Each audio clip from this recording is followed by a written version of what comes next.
It's nice to see all of you. I want to thank you for coming tonight. There's a lot of places you could be besides attending a seminar. Home with your family or visiting friends or having a party or whatever. But you've chosen to be here tonight and I appreciate that very much. I keenly feel two responsibilities. And I'm sure you can guess what those are. Number one is to make sure you get your money's worth, right, when you shell out your hard-earned cash. And I know the money for the seminar is not the end of the money. Right, by the time you take your family out to dinner and hire a babysitter and put gasoline in your car, right, the tab keeps going up. And by the time you add it all up, it's fairly substantial. And when you spend your hard-earned cash, you want to make sure you get your money's worth. So hopefully by the time we finish tonight, you'll have your money's worth. But I think I have a bigger responsibility, and that is to make sure you get your time's worth. And I say that because time is more valuable than money. You can get more money, right, but you can't get more time. When you spend a day, you've got one less day to spend.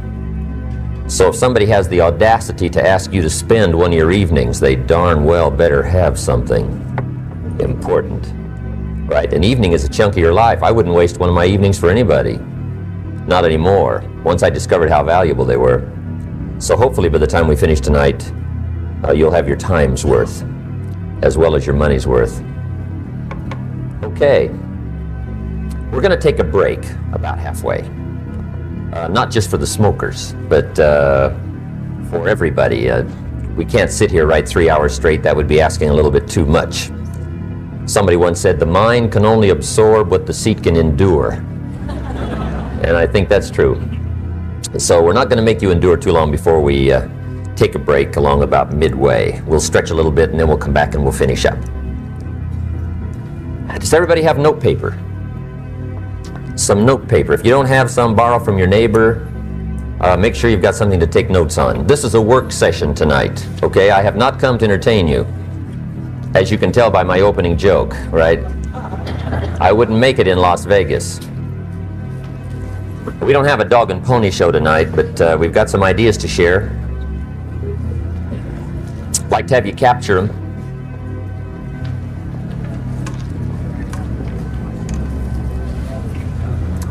Also, if there's several members of one family, my suggestion is all of you take notes. One will capture what the other one might miss, and that way you'll come up with a more complete set. I think you'll be happier about that. Okay, hopefully everybody can find a seat tonight. It's kind of jammed in here. Do we have any teenagers? Teenagers, 19 years or younger, would you stand up? No cheating on this now. 19 years or younger, stand up wherever you are. All over the audience. Let's give them a hand. Hey, nice to see you. Thank you very much. I'm always flattered when the kids come. I've got a good story for you. Two little boys in school. One was very bright, the other one wasn't very bright. Teacher gave a test one day, 10 questions. And she's looking at the papers.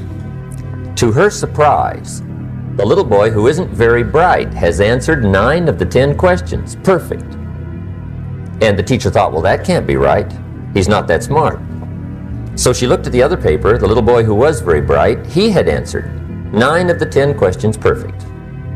The teacher thought, well, something's wrong.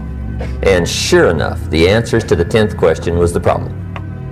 The little boy who was very bright, when he got to the 10th question, he didn't know the answer, and he was running out of time, so he just wrote down, I don't know the answer to this one. Turned his paper in. Teacher looked at the other paper, little boy who wasn't too bright, and he had answered the 10th question, I don't know either. He turned his in.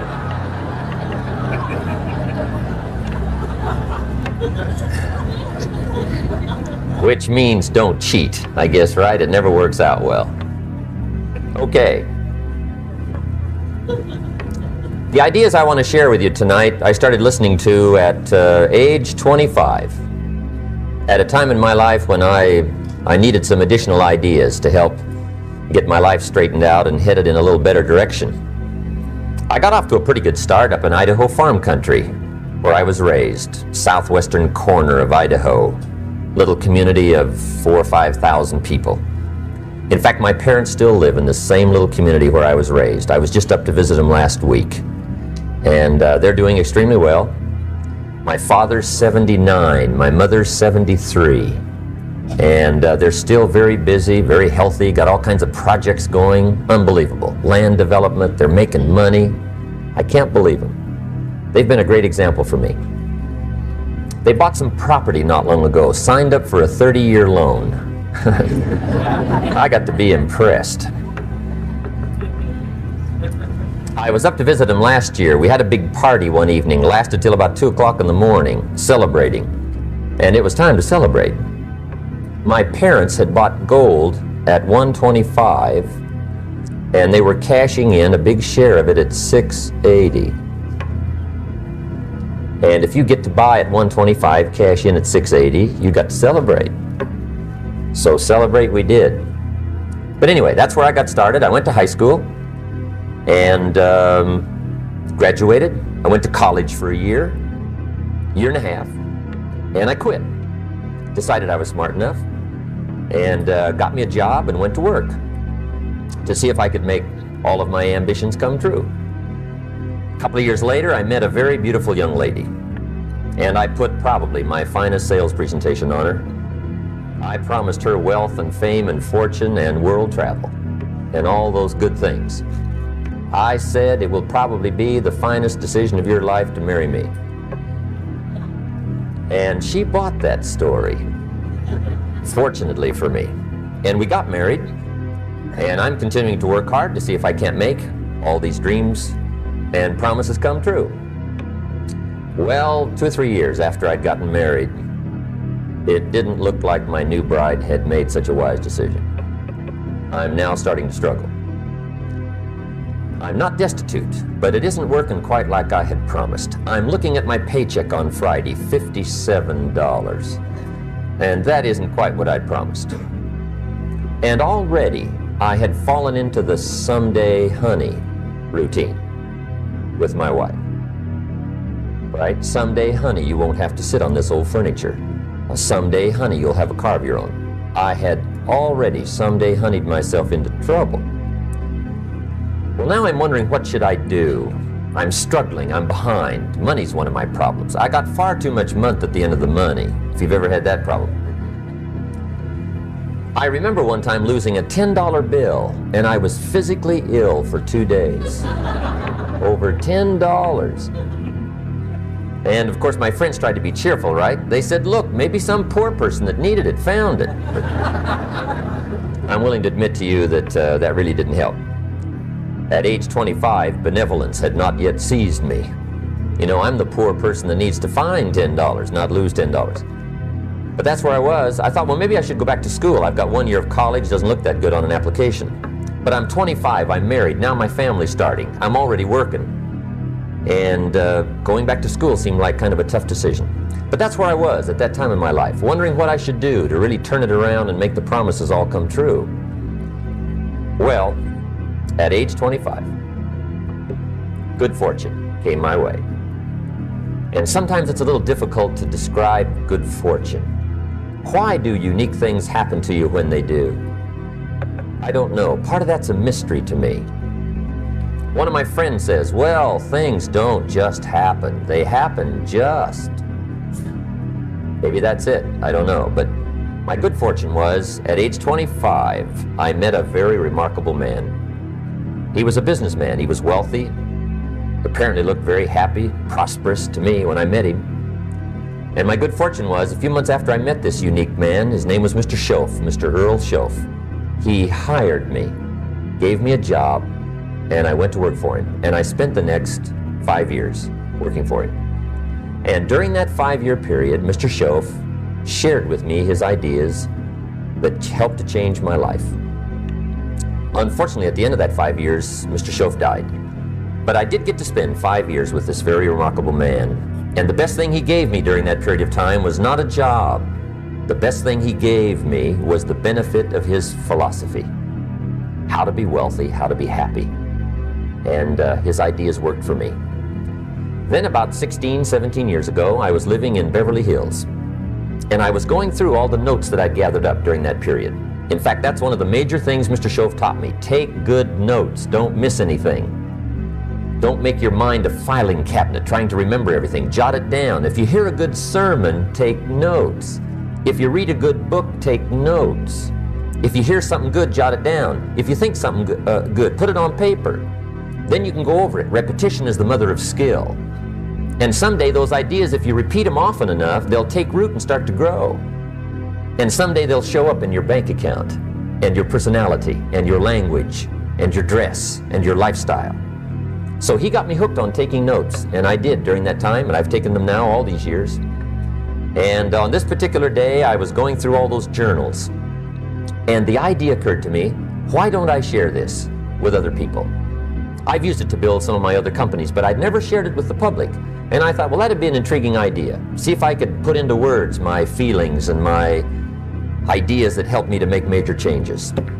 So I thought, well, I might as well try it. So I put the material together that I thought was the most important, and 17 years ago, at the Beverly Hilton Hotel in Beverly Hills, a few blocks from where I lived, I gave my first seminar. And fortunately, tonight, you are not in on my first seminar. I struggled. It really wasn't quite that good. In fact, I'm willing to admit now it was so bad. If I hadn't have been conducting it, I'd have gone home. Right? That's how bad it was. But when you're doing them, it's hard to leave. But anyway, I struggled through it, did the best I could, and decided, well, I'll try it again, see if I get any better. Sure enough, I got a little more comfortable with making the presentation. And then I got invited other places to share my story, my ideas. And little by little, it started to grow. And finally, now it's become my major enterprise. I've arranged my other business affairs so I can spend most of my time now doing what I really like to do, and that's share ideas, talk about things that matter with people who care. And now the seminar's been translated in several languages, so I get to travel to other countries and share my feelings and my ideas with other people around the world. And tonight, I find myself in Anaheim, and I'm pleased to be here. What I would like to do is to share with you what I think made the major difference for me. I don't claim to have all the answers for doing well, but I've got some that worked for me. And what I would like to do is pass it along to you. That's the purpose of the seminar tonight, for you to pay your money and spend some of your time to be here, is to see what you think of my ideas. Just capture them, take them home, and edit them as much as you wish. Throw out what you don't like, try what you do like, and see what happens. But give me your attention for the next little while, and let's go through the ideas that I think the major things that helped me to really make the changes in my life. Okay, let me give you the table of contents first. I'm going to cover 5 subjects. Let me give you those 5, and then we'll come back and take them one at a time and we'll go through them. Okay, the first subject is personal development, which is the best place to start, right? If you don't start there, nothing much is going to happen. Here's the big challenge of life. You can have more than you've got because you can become more than you are. That's the challenge. And of course, the other side of the coin reads, unless you change how you are, you'll always have what you got. I have found in my experience that income does not far exceed personal development. Now, sometimes income takes a lucky jump. But sure enough, unless you grow out where it is, it'll usually come back where you are. Life has strange ways. If somebody hands you $1 million, best you become a millionaire quickly, so you get to keep the money. Otherwise, sure enough, it'll disappear. Somebody once said, if you took all the money in the world, divided it up equally among everybody, it would soon all be back in the same pockets. Incredible. Success is something you attract, not something you pursue. Success is looking for a good place to stay. So instead of going after it, you work on yourself. Personal development. See, the major question to ask on the job is not what are you getting? The major question to ask on the job is what are you becoming? See, the big question is not what am I getting paid here? The big question is what am I becoming here? Because true happiness is not contained in what you get. Happiness is contained in what you become. So that's our major subject for tonight, personal development. Of all the assignments Mr. Schoaf gave me at age 25, this was probably the most difficult. In fact, I'm still working on this one. I think it's an unending challenge to see what you can become. The next subject is called Basic Laws. And it's good to study the basics. And I call these basics primarily because they come from the Bible. Now, I'm not a theologian or a minister, and that'll be apparent. But Mr. Schoaf taught me that the Bible was a good textbook for ideas and stories and success equations, how to live the better life. I found out that was true. He also taught me that the Bible is as practical as it is spiritual, and I found out that's true. If you look at your bank account and your income and you're not happy, there are several places in the Bible to check to see what the heck's wrong so you can make the changes. And we're going to cover some of those tonight, called basics. Okay, the next subject is my favorite, setting goals. Mr. Schoaf taught me how to set goals. What a favor that was. One morning at breakfast, shortly after I met him, he said, "Jim, let me see your current list of goals and let's go over them and talk about them." He said, "Maybe that's the best way I can help you get a better direction started." And I said, "I don't have a list." He said, "Well, is it out in the car or home somewhere?" I said, "No, sir. I don't have a list anywhere." He said, "Well, young man, that's where we got to start." He said, "I can tell you right now, if you don't have a list of your goals with you," he said, "I can guess your bank balance within a few $100s. Which he did. And that got my attention. I said, "You mean my bank balance would change if I had a list of goals?" He said, "Drastically." That day, I became a willing student how to set goals. And sure enough, learning how to set goals changed my life. And I often wondered why no one had ever taught me how to set goals up until age 25. I went to high school, but if they offered it, I missed it. I went to college for a year, never heard it. I worked for Sears. Really. And to my knowledge, Sears never taught it. Right? How to set goals. So here I am, age 25, married, my family's starting, I've been to college, I'm working, and I still don't know how to set goals. But fortunately, when I was 25, I met the man who taught me how, and it revolutionized my whole life. Economically, socially, personally, it's incredible. So I want to share with you tonight what Mr. Schoaf shared with me, how to set goals. It can be a life changer. Okay, the next subject is the negative part of the seminar. Life is part negative, so we got to talk about the negative. And this subject is called diseases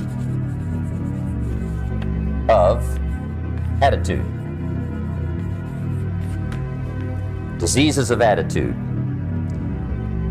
There's a lot of things that can wreck your chances to do well. We live in a rather dangerous world, so you got to be not only wise, you got to be careful. Now, attitude diseases are just as bad as physical diseases, right? High blood pressure, heart trouble. I mean, a lot of things lace your chances to do well. So you've got to be careful. And attitude diseases are deadly. I mean, they'll destroy all the good things you start. Okay? So we'll go through those attitude diseases, how to spot them, how to look for them, what they are, and the cure. And I'm a pro on these because I've had them all, so I can give you excellent advice on these. Now, the last subject we're going to consider tonight is called the day that turns your life around. The day that turns your life around. And under this subject, we're going to talk about the emotions that can change your life. Human beings are emotional creatures, and emotions are powerful for life change. Now, of course, emotions are so powerful they can go either way on you. Emotions can either build or destroy. So you really have to employ emotions properly. We call civilization the intelligent management of human emotions. If you can intelligently apply your emotions in the right direction, no telling what can happen. Could turn your life around one day would be sufficient. So we'll talk about those. Okay. Now that's a lot to cover in one evening, but we'll keep at it here and see if we can't get it all done. I'd like to have you now jot down the theme of the seminar. Every seminar should have a theme, I guess. We've got one. It's on some of our literature if you happen to notice it, but if you didn't, for your notes, here it is. The theme of the seminar goes like this: the major key to your better future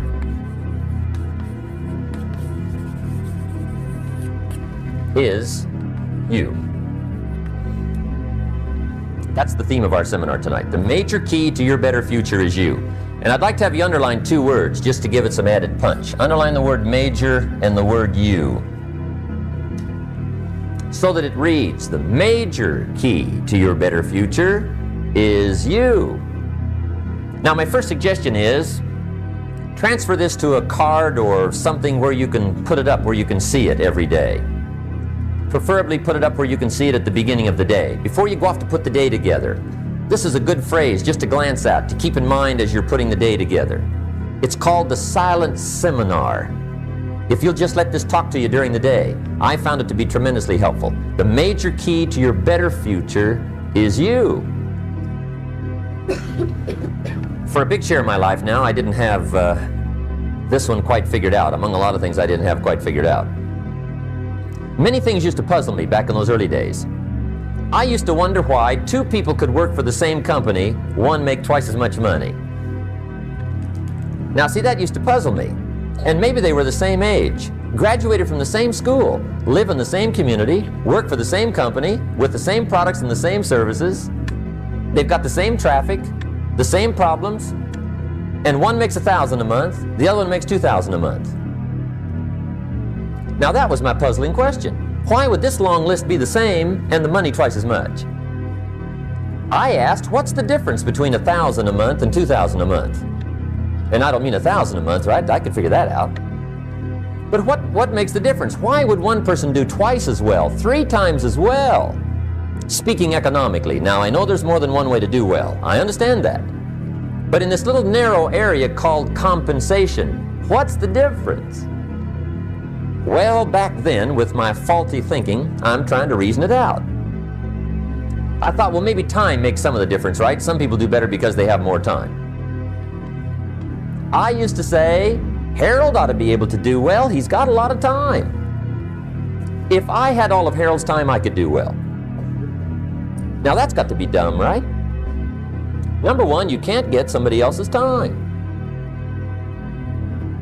A guy says to me one time, he says, you know, if I had some extra time, I could make some extra money. I said, then forget it. There isn't any extra time.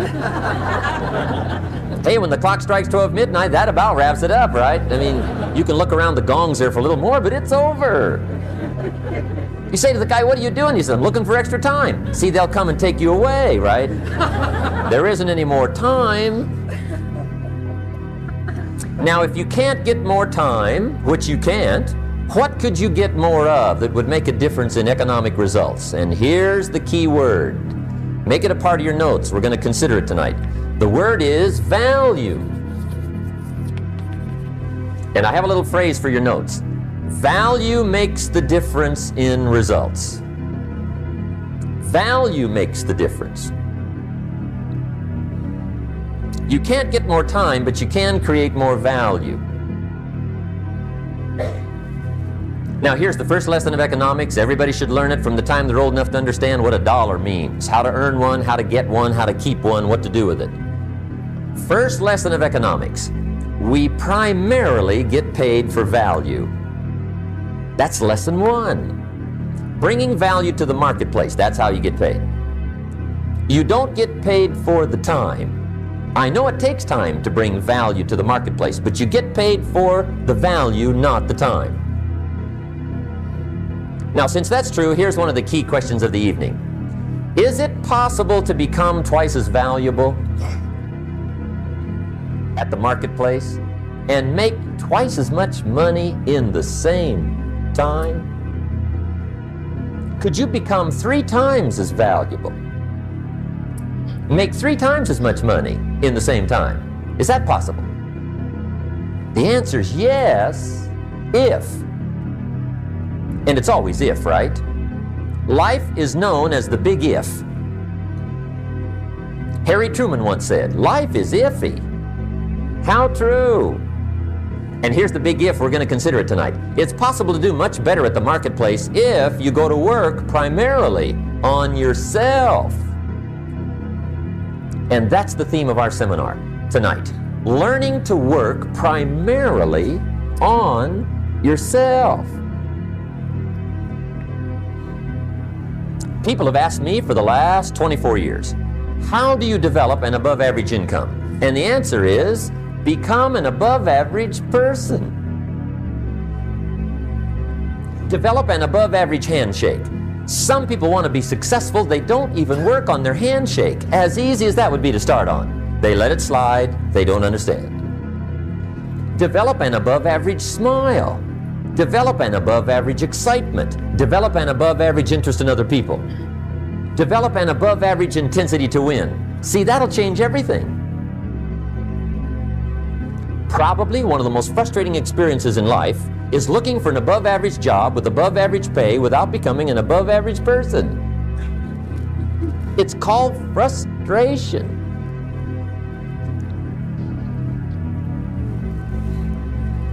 And Mr. Shoaff gave me probably the greatest clue he gave me when I first met him. He said, Jim, if you want to be wealthy and happy the rest of your life, just learn this lesson well. He said, learn to work harder on yourself than you do on your job. That was it. The beginning of the philosophy that helped to change my life. Work harder on yourself than you do on your job. When he said that, I suddenly understood why I was broke. I was a hard worker on my job. If anybody would have asked me, age 25, Mr. Rohn, are you a hard worker? I'd have said, yes, I'm a hard worker. Check my record. I work as hard as anybody. And that was true. I was a hard worker. I really was. But see, that was my problem. I was working hard on my job, but I wasn't working hard on myself. And that was my reason for lack of progress. Some people look for more money, but they look for it in the wrong direction. The guy says, I need more money, I'm going to go work on my boss. Well, number one, bosses are notorious. They do not play fast and loose with the company till. I've never seen a boss get excited and triple somebody's wages, right? I mean, they don't behave in such an irrational manner. So see, that's not what you work on. Some people say, well, I'll go on strike for more. Well, big deal.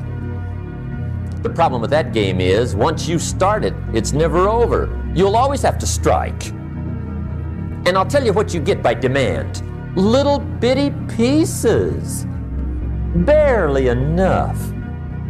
And now inflation beats that game. Right? The guy demands 10%. Inflation's 12. He's behind 2. Right? I mean, it never ends. So see, that's not the key to success. Maybe survival, but not success. The guy in sales says, I've got it. I'll get me some of those books that teach you the tricky sales. And I'll go leap upon my prospects, dazzle them with my sales footwork, grab their money before they know what's happened. Well, you can play those kind of tricks if you want to. My observation shows the last 24 years, you wind up at the bottom of the economic ladder, not the top. See, it's not what you get by tricks. It's not what you get by demand. It's what you get by performance that counts. So that's one of the key phrases of the evening. It's performance that counts. And I discovered this. Performance comes from inside, not outside. For a share of my life, I'm looking for the answers to do well outside. Found out they were inside.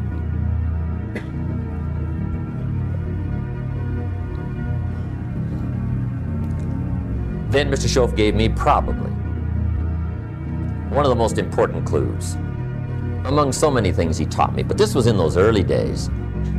Mr. Shoaff was very kind, but he was also very abrupt.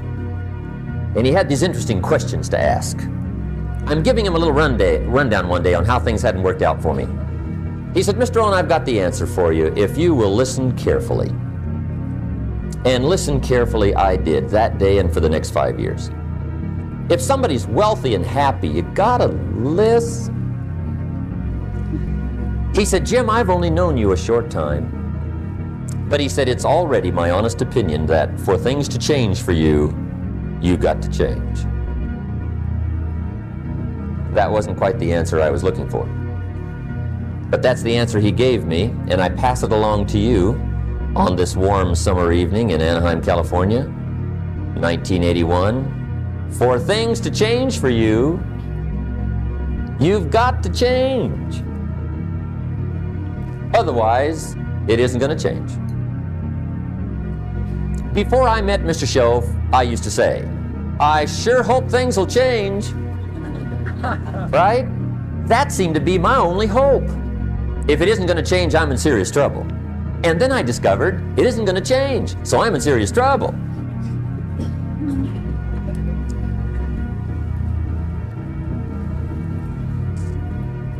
See, I can tell you what the 80s are going to be like. You have dropped into the right place. I did a seminar one time for Standard Oil executives and management in Honolulu. And we're having a conference one day on this big conference table. And one of them said to me, Mr. Rohn, you know some fairly important people halfway around the world. What do you think the 80s are going to be like? I said, gentlemen, I do know the right people. I can tell you. So they all listened very carefully. And I said, gentlemen, based on my wide experience, I can really honestly say to you, in my opinion, in the 80s, it's going to be about like it's always been. Aren't you glad you came? That's inside. I don't pass that around just everywhere. Now, of course, I said that to make a point, but I also said it because it's accurate. It's going to be about like it's always been. It isn't going to change. The tide comes in, and then what? It goes out. For 6,500 years that we know of, recorded history, and probably long before that. So it is not going to change. It gets light, and then what? It turns dark. 6,500 years. See, it's not likely to change. And we're not to be startled by that. And if the sun goes down, the guy says, what's happened? What's happened? It means he hasn't been here long, I guess, right? It always goes down about this time. The guy says, well, I don't like that arrangement. Well, you got to talk to somebody besides me, right? It gets light, then it turns dark. In rotation, the next season after fall is what? Winter. Pray tell, how often does winter follow fall? Every year regularly for the last 6,500 that we know of. See, it is not going to change. Now, some winters are long, and some are short, and some are hard, and some are easy, but they always come right after falls. It isn't going to change. Sometimes you can figure it out, sometimes there's no way to figure it out. Sometimes it goes well, sometimes it gets in a knot. Sometimes it sails along, sometimes it gets in reverse. See, that's not going to change. The last 6,000 years reads like this: opportunity mixed with difficulty. That's how it reads. It isn't going to change. The man says, well, if it isn't going to change, how will my life ever change? Answer, when you change. And whether I'm talking to high school kids or business executives, my message is always the same. And it goes like this: the only way it gets better for you is when you get better.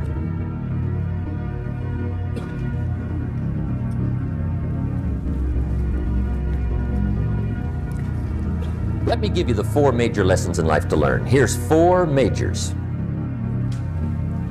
It's good to study the majors. In our weekend seminar we teach, some people don't do well because they major in minor things.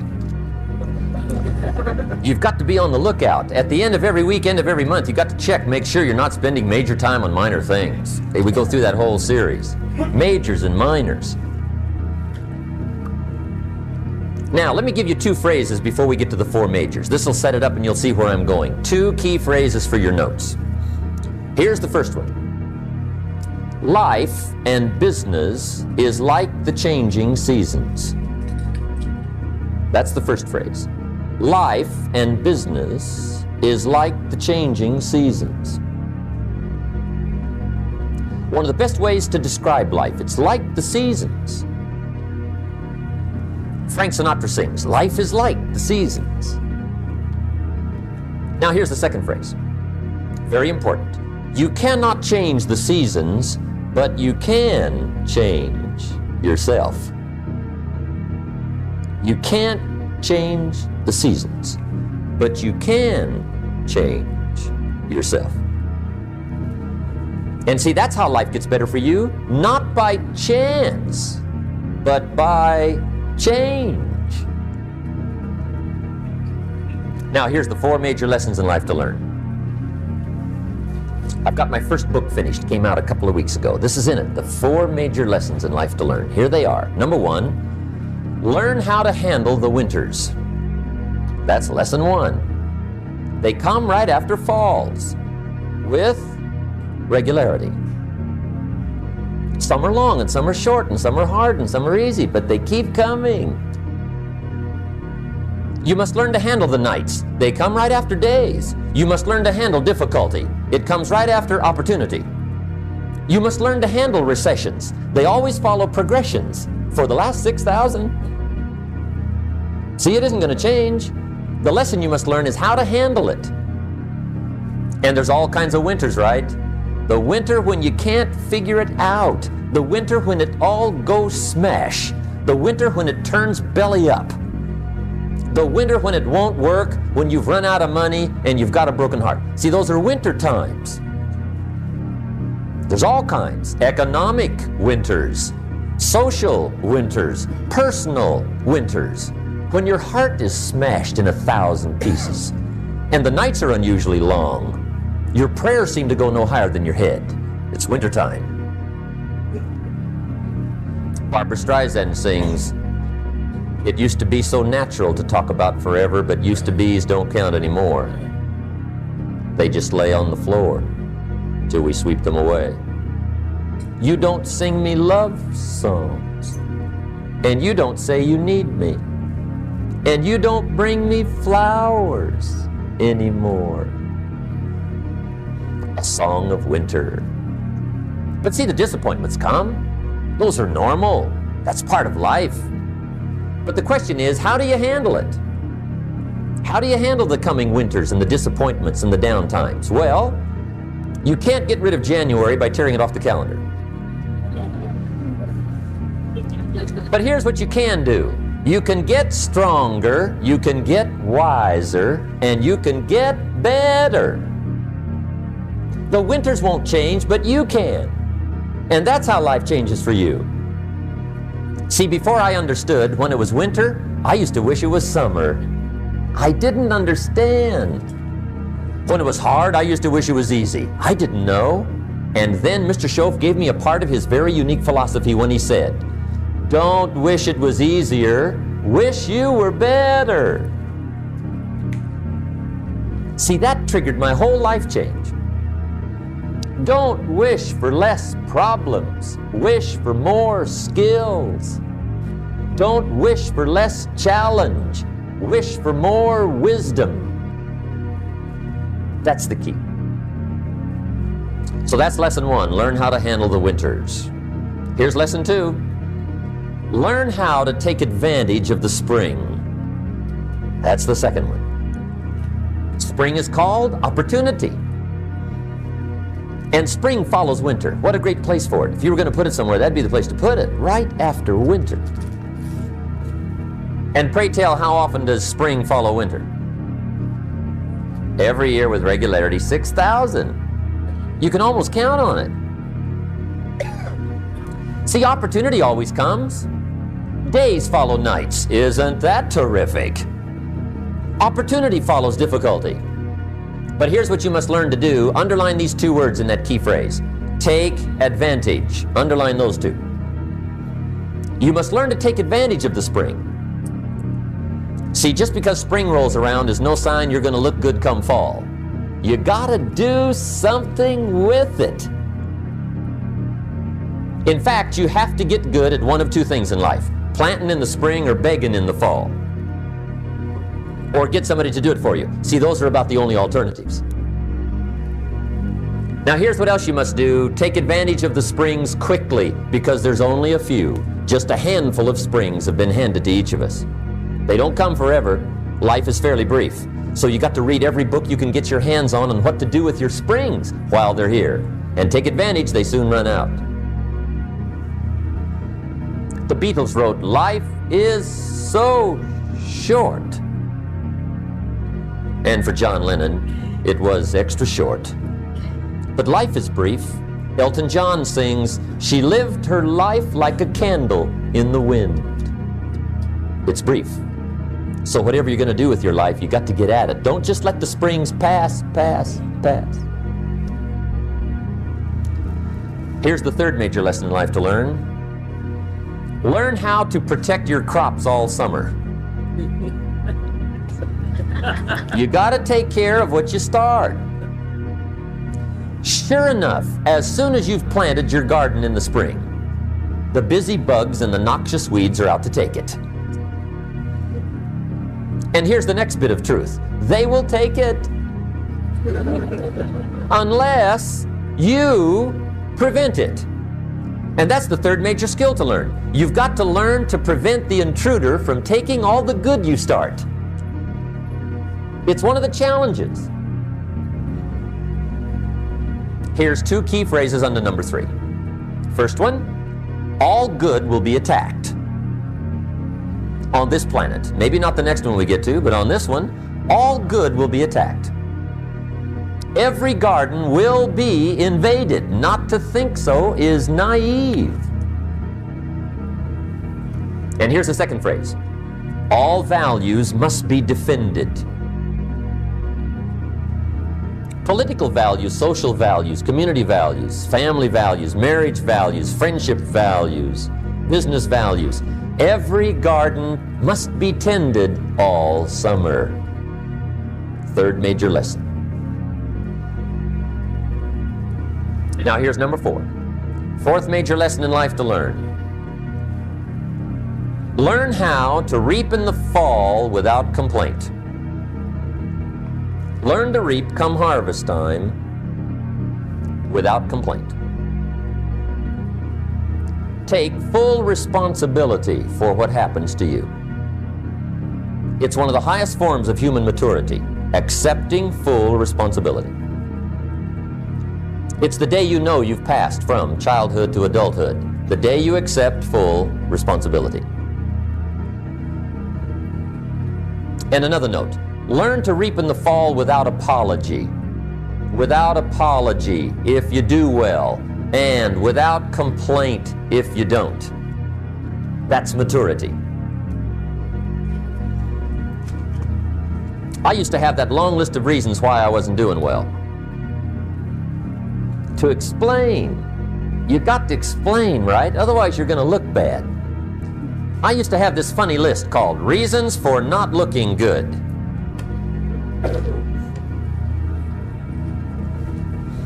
I used to blame the government. I mean, you can believe that or not. It was at the top of my list. I had a lecture second to none. The government. That was on my list. I used to blame taxes. Look what you got left after they take everything. And they expect you to do well. That was on my list there. Prices, that one's easy, right? You walk into the supermarket with $20, come out with a little half bag. So I had that on my list. I used to blame the weather. I blamed the traffic. I used to blame my car. I blamed the manufacturers. I used to blame the company. I blamed company policy. I used to blame the training program. I blame my negative relatives. They were always putting me down. I blame my cynical neighbors. They're just selfish, looking out for themselves. Won't loan you money? They were on my list.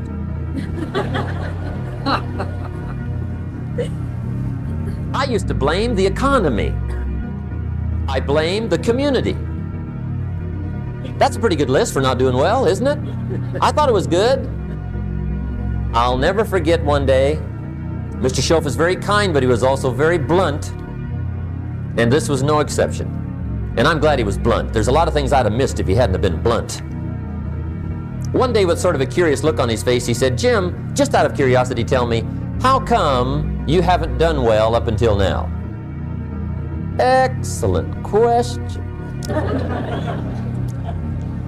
I thought, well, so I won't look too bad, I'll go through my list. And this list I just gave you, I put that on him. And he was very patient. He let me go through the whole thing, the government, the weather. I went through this whole thing. When I finished, he looked my list over very carefully. He said, Mr. Rohn, big problem with your list. You ain't on it. How brilliant.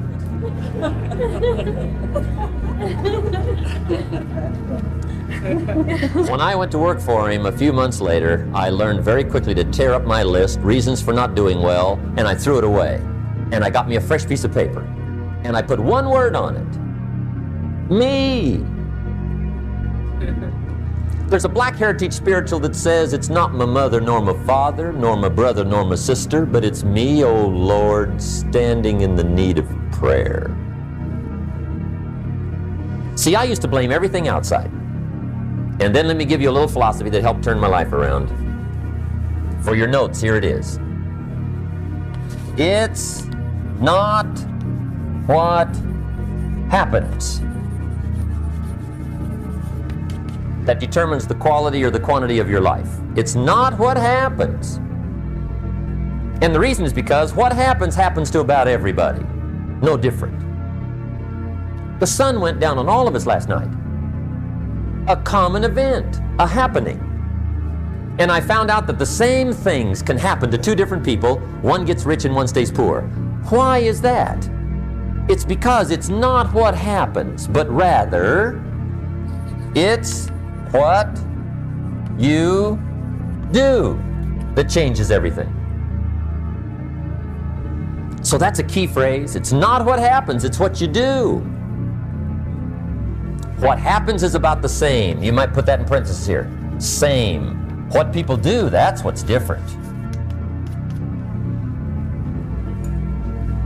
Anything can happen, right? Everything can happen. I've heard all the stories. I've been one of the stories. Hey, we could all tell stories all night long, right? Happenings. Anything can happen. Have you heard of Murphy's Laws? Anybody here heard of Murphy's Laws? Okay, most of you have. Murph had these laws. One of them was, if anything can go wrong, it will. That's one of Murphy's laws. He was not one of the great positive speakers of the day. But anyway, it's still true though, right? Anything can go wrong, everything can go wrong. For sure. I've fallen out of the sky so many times. Once to the tune of a couple of million. Devastating. Took me a while to survive that one. Now, it wasn't all that much, but it was all I had. Right? I mean, that's when it's much, right? When it's all you got. If you got 3, 2 go, you got 1 left, you ain't looking that bad. But when it all goes, has anybody been there when it all went? Anybody? Come on, the rest of you liars. Go ahead. Come on. Hey, we've all been there, right? When it all went. Of course, it used to be a long time ago, right? When you ran out of money, got to 0, you were all through. Heck, now you can whistle right on by 0, right? I mean, they will bury you. That's what they will do.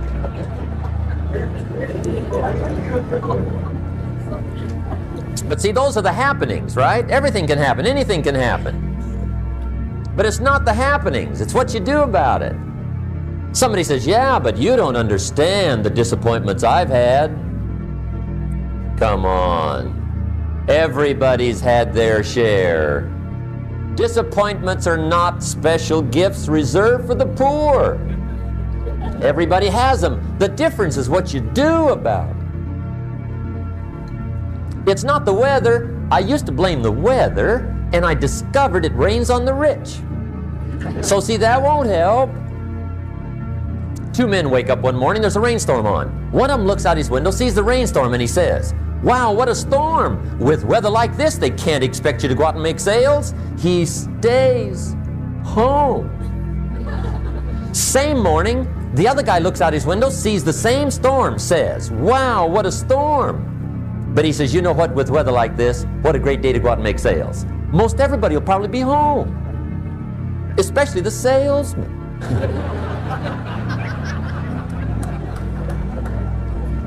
See, that's the difference in how your life works out. It's not what happens, it's what you do. So here's one of the key questions of the evening. Starting tomorrow, what are you going to do that'll make a change in your life's direction? Good question. What are you going to do starting tomorrow that'll make a difference? Now see, if you don't do something starting tomorrow that'll make a difference, guess what? It's gonna be the same.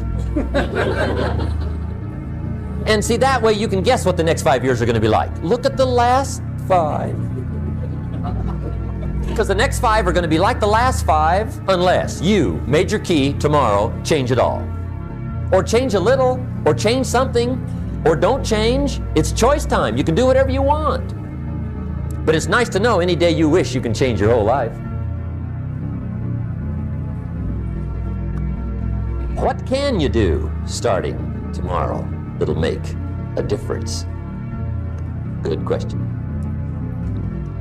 What can you do with economic chaos, massive disappointment? What can you do with a broken heart? What can you do when it won't work? Good question. 2 things will change your life, how-tos and why-tos, and we're going to cover both of those. But before we get to the details, what to do, let me give you the broad answer first. Here it is.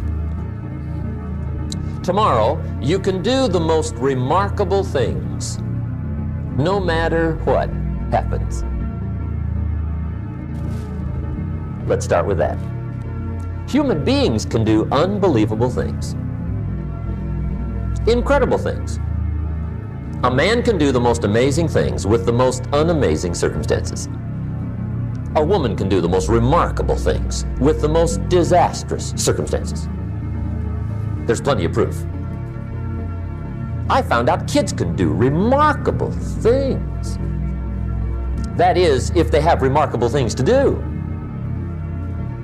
I also found out if they don't have remarkable things to do, no telling what they'll do.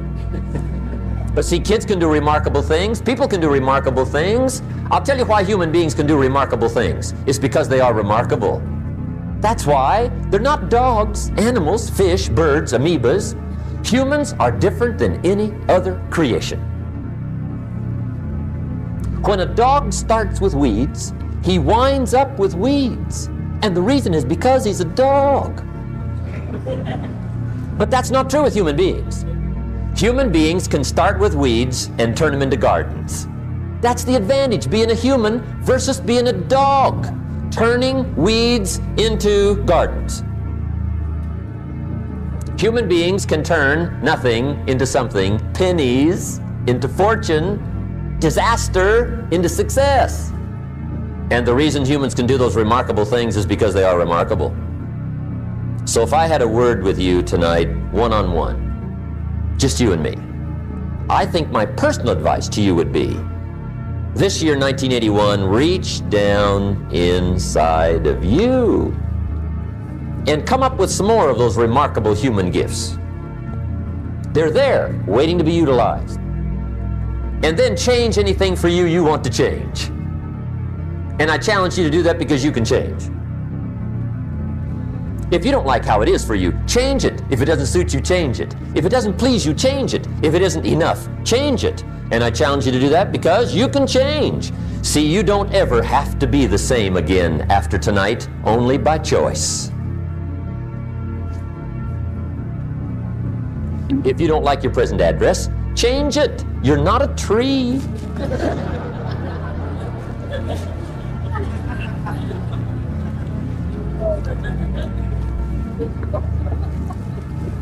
Now, let me give you 3 steps to personal development. Let's get down to the nitty-gritty. What does it take to really make the changes starting tomorrow? It takes more than philosophical pronouncement. I know that. It also takes more than enthusiasm. I know we're hearing a lot about enthusiasm these days, but see, that just won't do the job. We're still hearing the old cliches of the 30s, right? To be enthusiastic, you must act enthusiastic. But see, that's not going to help. After you have leaped about, there are some things you got to do, or it isn't going to change. See, you can get all excited about lifting 200 pounds till you get to the gym. And then you need a new excitement. And the new excitement is called discipline. Major step to human progress. Discipline. If there's one thing to get excited over, that's it. Get excited over your ability to make yourself do the necessary things. What could you make yourself do starting tomorrow that would change it all? No, tell him. Now, see, that's exciting. On any given day, you can massively change the direction of your life. Murder is a clear example that any one person on any given day can forever alter the course of their life. It just happens to be a negative act. But just as sure as you can commit a negative act, you can also commit a positive act and forever alter your life whenever you wish. Now that's exciting. And whatever that act might be that changes your life. The guy finally takes a shotgun to his car and blows out every window, destroys every tire, puts 100 rounds in this shabby old thing. And he says, I have driven this embarrassing thing for the last time. And not only will I never drive it again, nobody else will ever drive it again. And he lets that shuddering thing stand there for a while as a monument to the day he said, today my life changes. Now who can do that? Anybody. When can you do it? Whatever day you pick.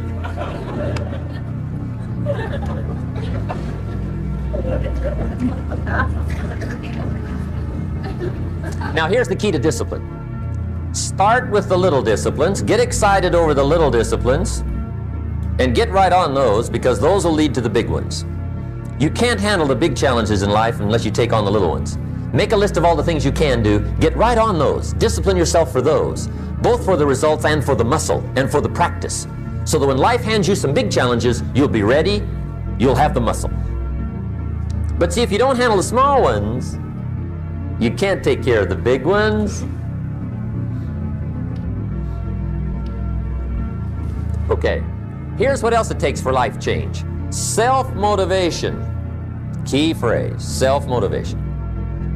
I don't know why we call it self-motivation. It's really the only kind there is. You got to motivate yourself.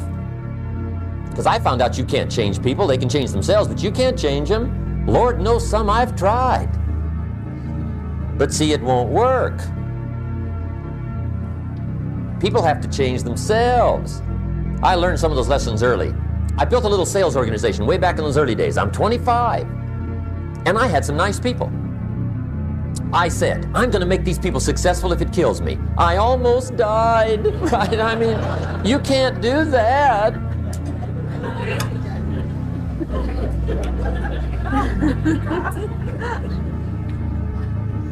See, I've discovered this. Good people are not trained, they're found. You find good people. You don't make them good, you find them good. Training really is for the purpose of finding good people. You don't need much instruction for a good person. Too much training probably means you got the wrong people.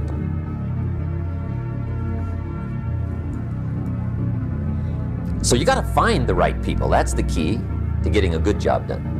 One of the major things we learn in management, lesson 1, don't send your ducks to Eagle School.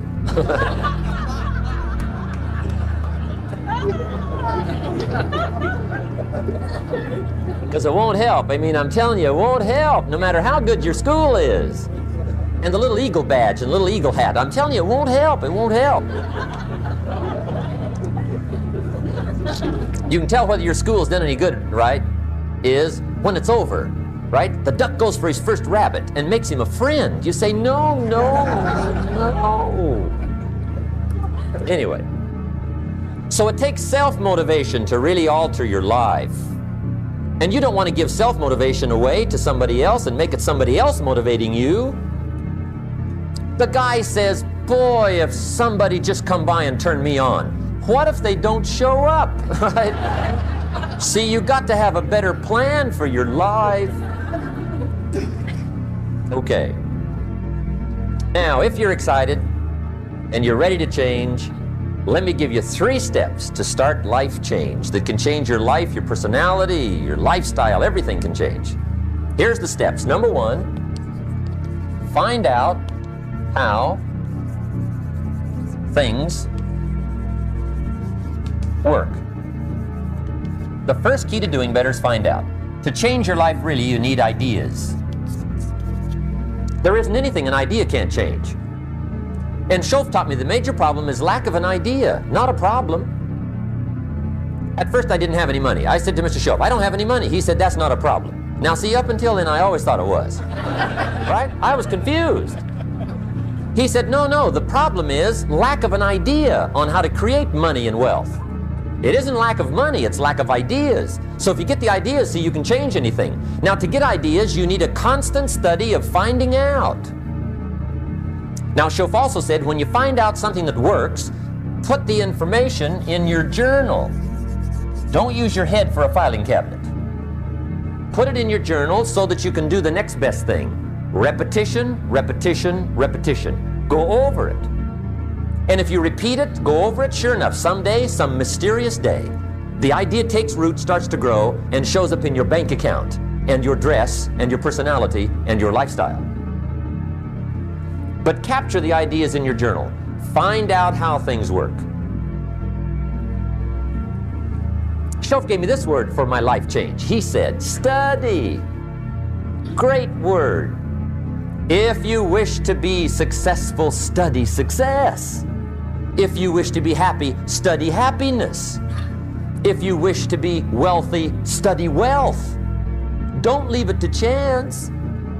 Make it a study. Some people just go through the day with their fingers crossed. See, that won't do it. You've got to study the things that can change your economic, social, spiritual, personal life. Now, here's a qualifying phrase. And we'll have several of these qualifying phrases throughout the seminar. Here's the first one. You may not be able to do all you find out. I understand that. You may not be able to do all you find out, but you should find out all you can do. See, you don't want to wind up at the end of your life and discover that you've lived only 1/10 of it. And the other 9/10 went down the drain. Not for lack of opportunity, for lack of information. So that's number one, find out how things work. Now here's the best human virtue for finding out, curiosity. Make a note of that, curiosity, be curious. You might add a word to it that'll help, childish curiosity.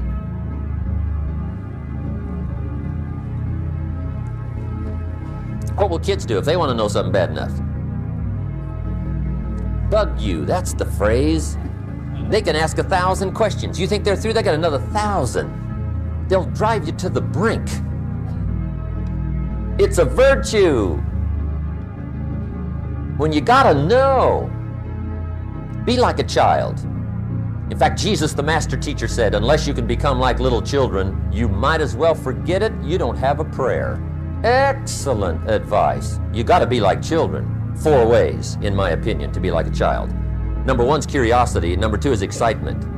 Get excited like a child over your ability to make yourself do anything for change. 3rd is faith. Have faith like a child. Adults are too skeptical. And 4th is trust. Trust is a childish virtue, but the rewards are incredible. So be like a child. Now, if you're curious, let me give you 3 ways to find out how to change anything. Any life direction, any dimension. Here's 3 ways to find out how to change anything. Number 1 is to read. Become a good reader. All of the successful people I know and work with around the world, they're all good readers. Curiosity drives them to read. They gotta know. They just read.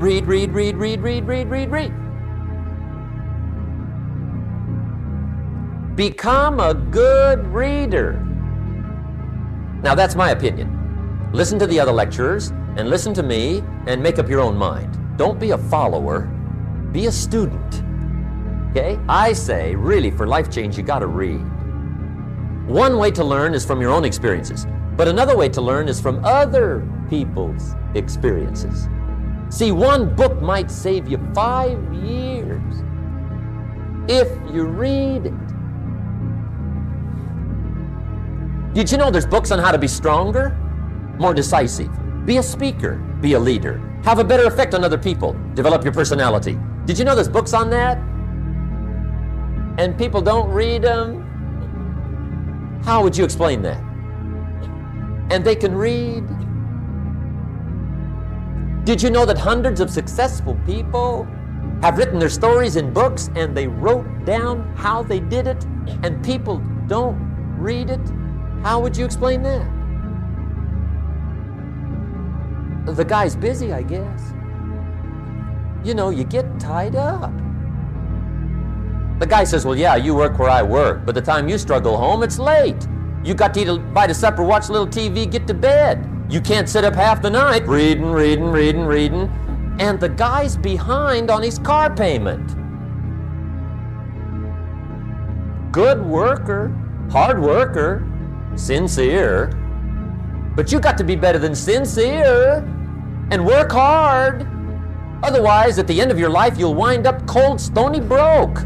You got to be better than a good worker. You got to be a good reader. My opinion. Now, you don't have to read half the night. Okay? Although if you're broke, that's not a bad place to start, right? Get on with the cure. But put this in your notes, 30 minutes a day. Just devote 30 minutes a day to reading. Stretch it to an hour if you can. But at least 30 minutes. Half rich isn't bad.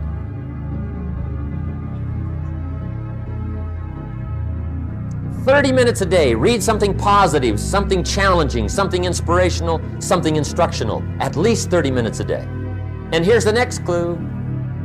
Every day. Don't miss. Once you set this up, just don't miss. Miss a meal, but not your 30 minutes. Because you can get along without some meals, but you can't get along without some books. There's a Bible phrase that says humans cannot live on bread alone or just food. It says the next most important thing to food is words. Words nourish the mind, makes us different than animals and dogs. Words nourish the soul. So humans have to have food and words in order to be happy and healthy. I told my staff the other day, some people read so little, they've got rickets of the mind. They're undernourished mentally. So to get a good diet of words, I suggest good reading habits, 30 minutes a day. Now, some people don't read because they don't read well. I understand that. And the national average is fairly poor. People have fairly poor reading skills. They're still trying to operate on awkward old skills of the past, right? Reading one word at a time. And with such poor skills, when you read, the mind usually wanders. Because you can think about a lot of things. The mind is an incredible mechanism. And if you read poorly, the mind wanders around thinking of other things while you're trying to read. Did you ever read a page and wonder what it said? Right? Say, I got to read that again. Right? That's because the mind is just doing this job, right? Just wandering around. Did you ever read yourself to sleep? See, that's another problem. The mind says, who needs this? Just shuts off, right? Untaxed, right? Poor skills. Or a guy looks at a book, 500 pages, and says, no use starting, right? I mean, I'd never get through this one. Anyway, in our weekend seminar, we take a whole section, about 2-3 hours, and we go through reading skills. How to read a book a day is the title of that subject. And I'll tell you what, if you can read a book a day, it'll change your whole life. I mean, a book a day will change your whole life. Expose yourself to a whole variety of things. Spiritual, moral, personal, economic, history, geography, everything. I mean, you can really change if you read a book a day. So you might want to attend the weekend, get in on those reading class skills. It's incredible. A book a day will change your life. But hey, whether you read slow or fast, or whether you read awkwardly or whether you read well, here's the key. Read. Don't miss. Here's what reading is. Reading is tapping the treasure of ideas. That's what reading is. Tapping the treasure of ideas. And ideas can change any part of your life. And if you've got a good excuse not to tap the treasure of ideas at least 30 minutes a day, or spend the money and get the books, I'd love to hear it. Some people have excuses you wouldn't believe. I say, John, look, I got this gold mine. I got so much gold, I don't know what to do with it all. Come on over and dig. John says, I ain't got a shovel. I say, well, John, get you one. He says, you know what they want for shovels?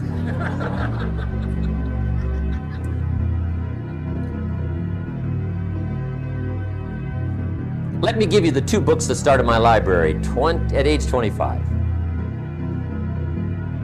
My library now is worth many, many, many thousands of dollars, but it started with 2 books.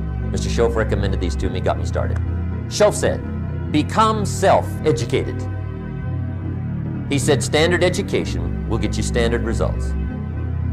And you can check those numbers and see if that's what you want. But if you want to go beyond that, you now have got to become self-educated. So he got me started on my library. He said, one of the ways is build your library. Now, I had a Bible, right? That was 66 books, so that's a pretty good deal. But here's what else he recommended. He said, number 1, get the book, Think and Grow Rich,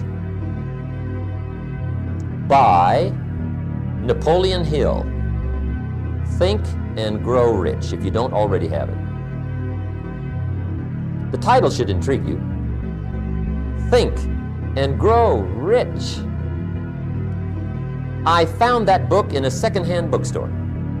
I paid 47 cents for it. I've still got it. It's one of the rare hardback covers. I read it several dozen times. Schoaf taught me, repetition is the mother of skill. Some of the ideas in that book helped to change my life. As I look back on it now, the book was worth several $100,000, and I bought it for 47 cents. What a lesson I learned, the difference between cost and value.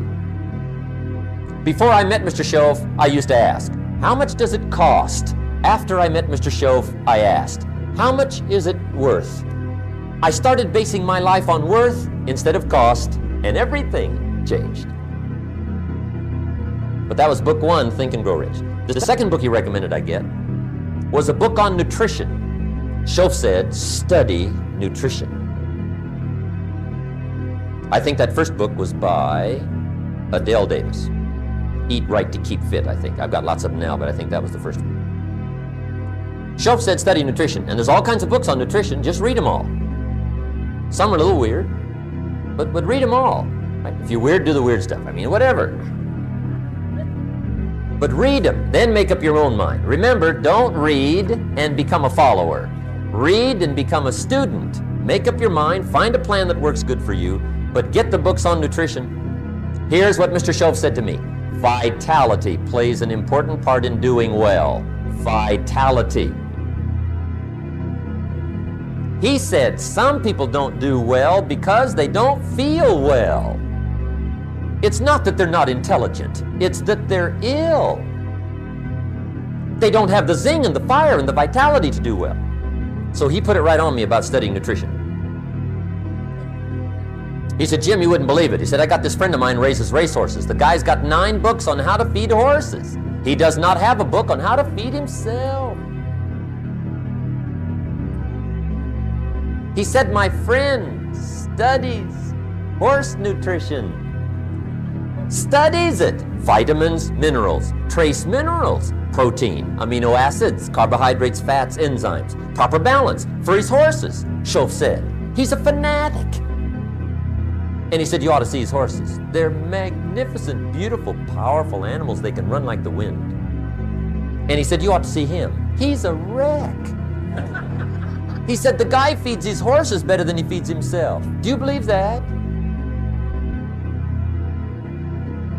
In my later studies, I discovered some people feed their dogs better than they feed their kids, if you can believe that. Anyway, I didn't mean to give you a health lecture here tonight, okay? But hey, take care of yourself. Work on that part because it's one of the answers to doing well. There's even a Bible phrase that says, many times the spirit is willing, but the body's weak. Now see you're in trouble. And that is a problem. You wake up in the morning and the mind says, let's go get them. And the body says, I can't even get out of bed. So you got to work on both sides of this, right? Okay. But get your library started, get the books, put it together. Books are the trademark of civilization. It's fascinating to walk into someone's home and browse through their library, because your library says something about you. So put your reading together. Very important. Here's the second way to find out how to change your life. And that's to listen. Get around successful people and listen. Now, you can also learn from unsuccessful people. Take notes on both, negative and positive. On the negative, the notes are called What Not to Do. And you got to learn what not to do as well as what to do. So learn from the negative as well as the positive. Okay? Find out what poor people read and don't read it. Right? That's good information. Learn from the negative. But now you can also learn from the positive. Get around successful people. Listen to what they say. Listen to how they say it. It's important. We've all got about 16 waking hours. Practice listening those 16 hours. And I say practice listening because listening isn't easy. I found out it's easier to talk than it is to listen. But if you will practice listening the 16 hours you're awake, sure enough, from surprising sources comes great ideas. In sales training we teach, if you want to learn sales, listen to the kids. Kids have got to be the master salespeople of all time. They have no equal. Father tells his young son, "No, you cannot have an ice cream cone." 30 minutes later, he's licking on one. That'd be 30 minutes worth listening to. They got moves you wouldn't believe. Persistence runs deep like the ocean. And the kids never took a class on how to overcome objections. They already know how. They don't need classes. You tell kids no, that goes right on by. They give you 3 good reasons. You say no, it goes right on by. They give you 3 more. They're masters. So listen and learn. Now here's some of the best advice I've got for the whole evening. It won't get any better than this. This is it. Poor people ought to take rich people out to dinner and listen. That's some of the best I got. If a guy's not doing well, one of the first things he ought to do is find a guy that is doing well and offer to buy him his dinner. Spend $50, $60, $80, $100. Go for the full 9 course. Start him on the juices and hors d'oeuvres. Get him started talking. The salad takes 15 minutes. Keep it rolling. Biggest steak in town takes 45. Keep it rolling. Pour on the dessert. Stretch that meal out about 2 hours. If you get a successful person to eat and talk for 2 hours, they're liable to drop ideas in your lap, change your life. Multiply your income by 2, by 3, by 5. But you're right. Poor people don't usually take rich people out to dinner. That's the problem. The guy said he's rich, let him buy his own dinner. I'm not coming up with any money. And he says, besides, you work where I work. By the time you struggle home, it's late. You're lucky to get your own supper, let alone running around trying to find a rich man to feed. And the guy's behind on his house payment. Good worker, hard worker, sincere. But you got to be better than sincere. Work hard. You wind up broke. You got to be better than a good worker. You got to be a good listener. And remember, what you read and what you hear, put the good stuff in your journal. Now here's the third way to find out how to change your life. And that's to observe. You can pick up a lot of ideas just by watching. Get around successful people and watch. Here's why. Success leaves clues. Watch how the man shakes hands. Watch how the lady responds. People who do well do certain things over and over and over and over. And if you're clever, you can pick them up. Watch it all. If a guy's making $10,000 a month, I'd watch how he walks. Maybe that's it. Copy his funny little walk. Somebody says, well, that's kind of a silly walk. Say, it's 10,000. I haven't got the money yet, but I got the walk. It's bound to start somewhere. What I ask you tonight is to be unusual and be a good observer of what's going on. You can pick up ideas that can change your life starting tomorrow. Just be a more careful observer. Now remember, there's two ways to see. One is called sight. See with your eyes. The other one is called insight. See with your mind. See with your eyes, you'll see things. See with your mind, you'll see answers. Put your eyes and your mind to work. And the best advice on developing sight and insight is pay attention. Don't miss anything. In the weekend seminar we teach, one of the greatest fatalities to success is preoccupation, lack of concentration. The guy's mind wanders. See, you wind up average. You've got to learn to zero in and concentrate. I read a good article one time, Reader's Digest. The title was, Wherever You Are, Be There. Excellent. Don't miss anything. Now, we've lingered a little bit long on number one here for personal development. Find out how things work, but it's so very important finding out. And I've given you 3 ways to find out. Now, here's the second step to personal development. Okay, number 1 was find out how things work. Here's number 2, go to work.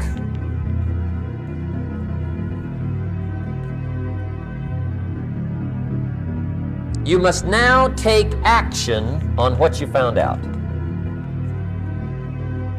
In doing business around the world, we call it game plan. Put together your game plan. One of the major things we teach on the weekend seminars, game plans. How to game plan your office. If you're in sales, you need a game plan. Kids need a game plan. You need a home game plan, social game plan, a business game plan. Everybody needs game plans. Financial independence, game plan. Your investment, game plan. Don't think in your head. Put it on paper. Don't operate out of your mind. Operate from paper. I often ask somebody, what are you going to do the next 6 months? And somebody starts to tell me. I say, no, don't tell me. Show me. Show me your game plan for the next 6 months. Then I can look at things and maybe I can help. But you got to operate from paper. Put it on a game plan. Take action on what you found out. Now here's the best word I know of to go with action. Massive. See, that'll change everything. Massive action is called the cure-all.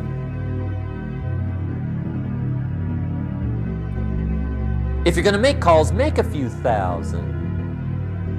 If you're going to make contacts, make a few thousand. If you're going to knock on doors, knock on a few thousand. See, that'll change everything. Here's the language of the poor. I'll try it a time or two and see what happens. It's the way poor people talk. The guy says, well, I'll give it 30 days. 30 days. You could guess his bank balance. You've got to have a better game plan. So here's one of the major things to do starting tomorrow. Take a look at your game plan. If it isn't loaded with massive action, change it. Tomorrow. Action. The formula really works like this. Pick up a good idea, take heavy action. Pick up a couple of good ideas, take heavy action. That's the formula for success. Heavy action.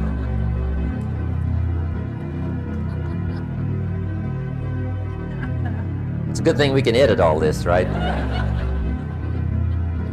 The formula for success, take heavy action on a good idea, right? That's the ratio. Now here's the key. Don't wait till you've learned 2,000 or 3,000 things, because that way you'll use up all the time. And you could wind up smart and broke. And hey, it's okay to be dumb and broke. But if a guy's smart and broke, that's pitiful. Don't let your learning lead to knowledge. You'll become a fool. Let your learning lead to action. You can become wealthy. And there's many kinds of wealth, I understand that, not just money. Money's one of the least of all values. I know some people with a lot of money that are very poor. Evita sings, "As for fortune and as for fame, they are illusions. They're not the solutions they promised to be." So there's all kinds of wealth, but to get a big share coming your way, you've got to have a heavy action game plan. Now here's the third step to personal development, and we'll wrap up personal development. Step number 3, it's just a little caution, and all through life we need little cautions. This one simply says, don't try to beat the system. Find out how it works, work it, but don't try to beat it. Some people learn just enough to start slicing it, shading it, thinning it, cutting corners, and looking for cheap answers. See, don't fall for that. You'll wind up with a cheap life. Find out how it works best and do it that way. Even though it seems to take a little longer, do it right. Don't compromise with right.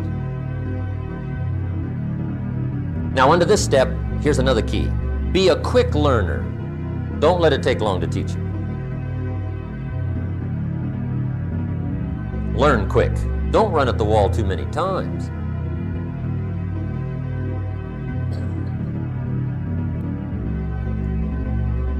Learn quicker. One guy said he broke his nose 7 times in the same place. Somebody says, looks like you'd stay out of that place. Learn quicker. Now the third point here is don't be stubborn. See, some people won't change even when a better way comes. They say, well, I've been doing it this way 30 years. Hey, be ready for change. If it's a better way, go for it.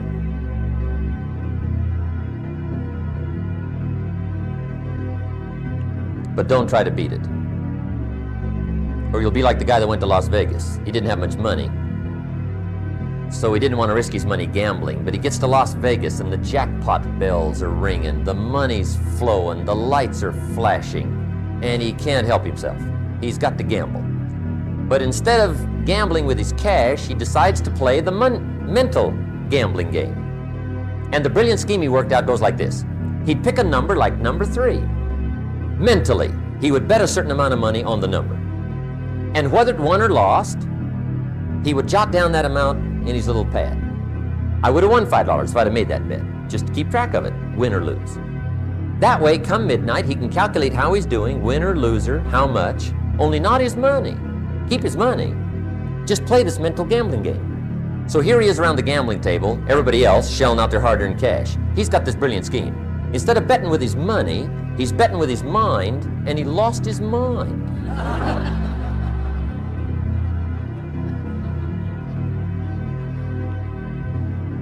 Which means don't try to beat the system, I guess.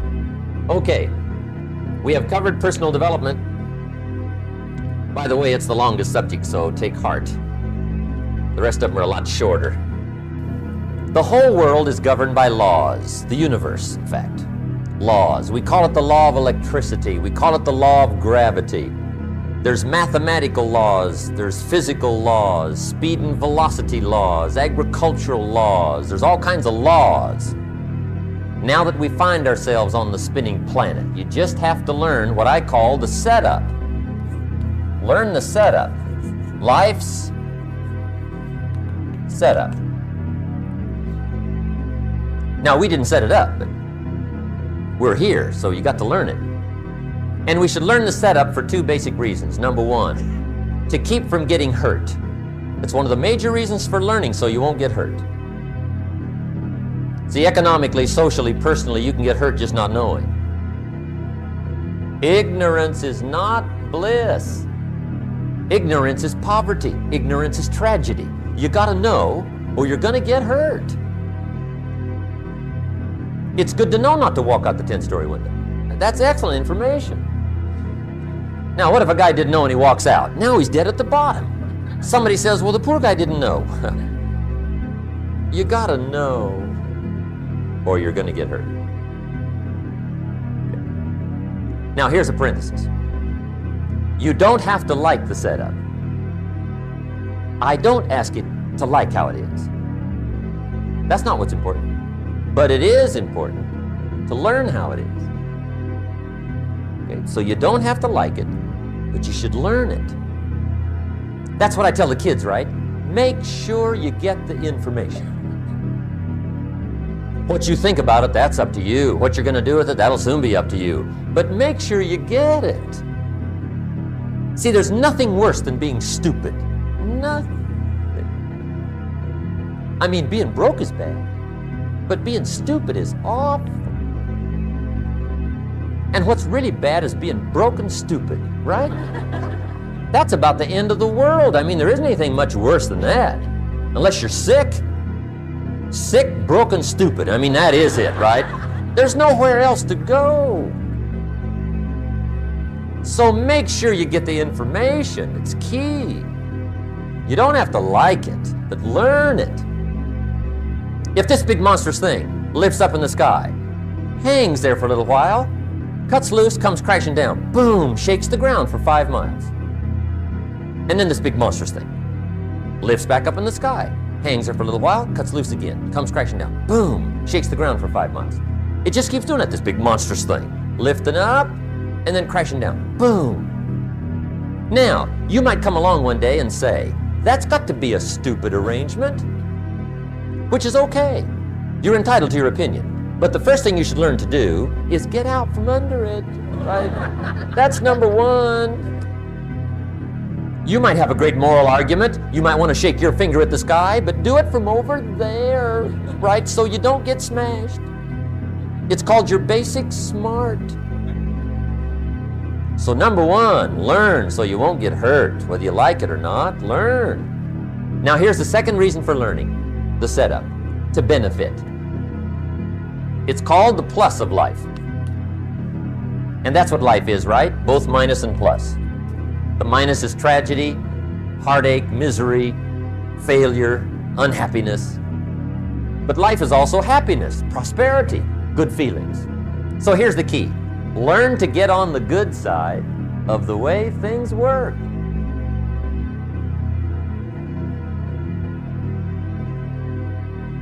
Now here's 2 of the basic laws, and we'll take our break. Shof taught me these. They come from the Bible. Now again, I'm an amateur, okay, when it comes to the Bible. I'm not a pro. So you'll sort of have to take my way of putting it. But here they are. The first one is the law of use. The law of use. And it goes something like this. Whatever you don't use, you lose. Lack of use causes loss.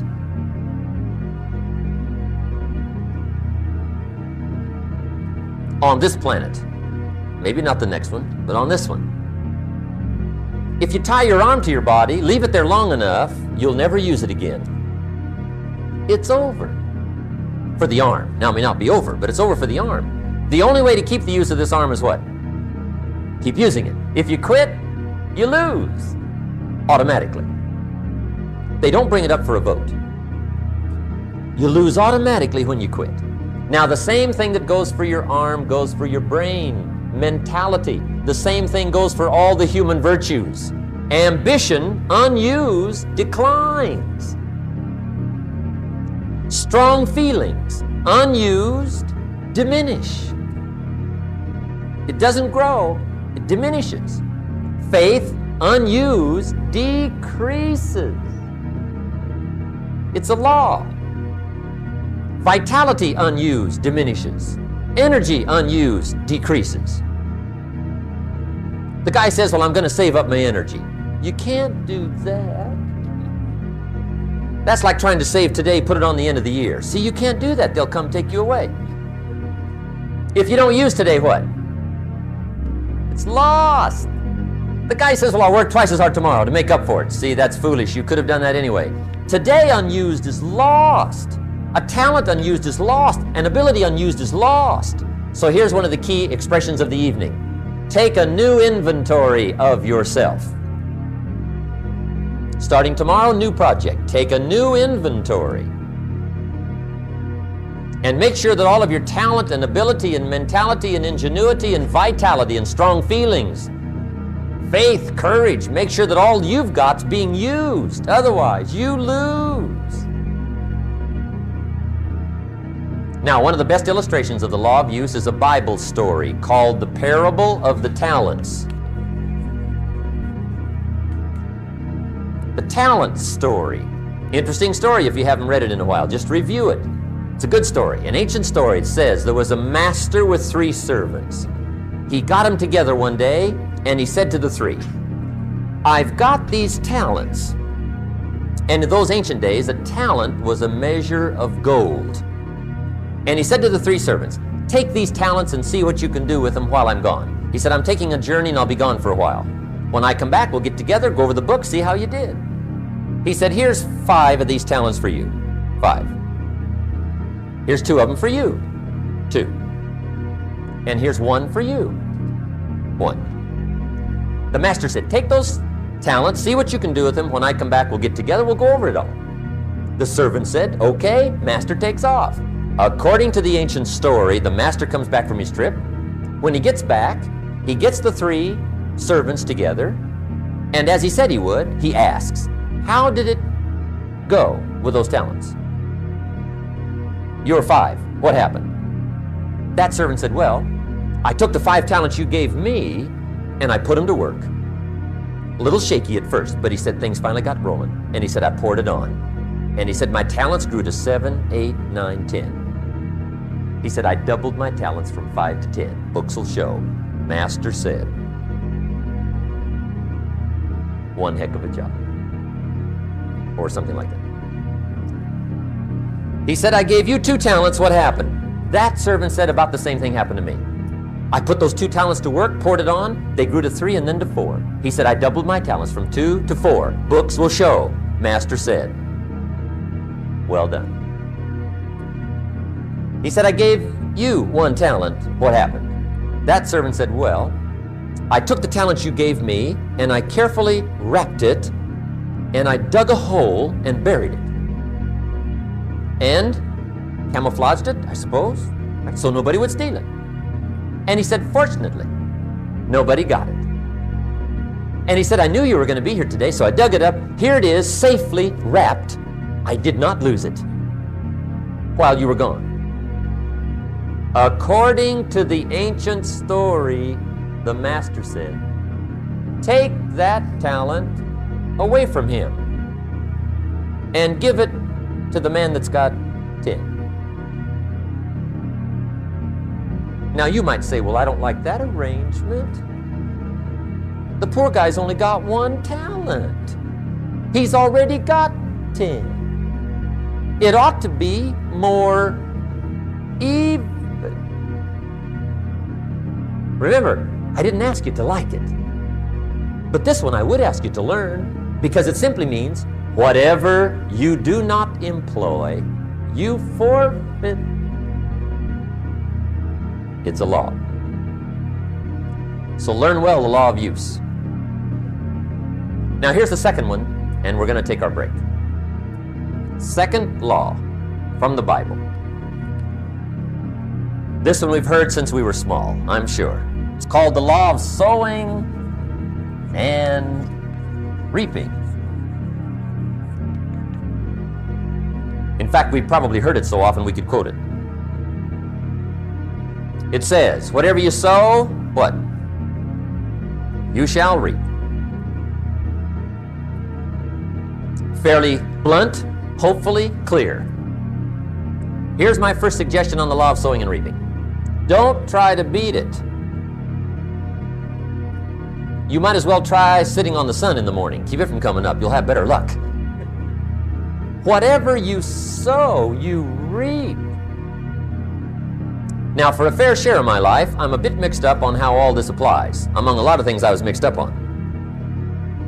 I knew I wasn't reaping too good. That I understood.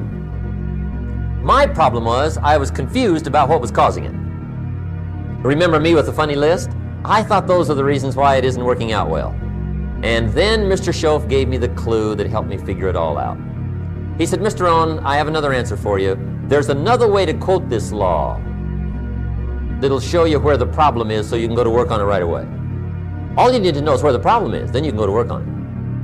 So he quoted me the law another way, and I found out what my problem was. Here's the way you quote the law. Whatever you reap is what you've sown. Now I knew what my problem was. Whatever you reap is what you've sown.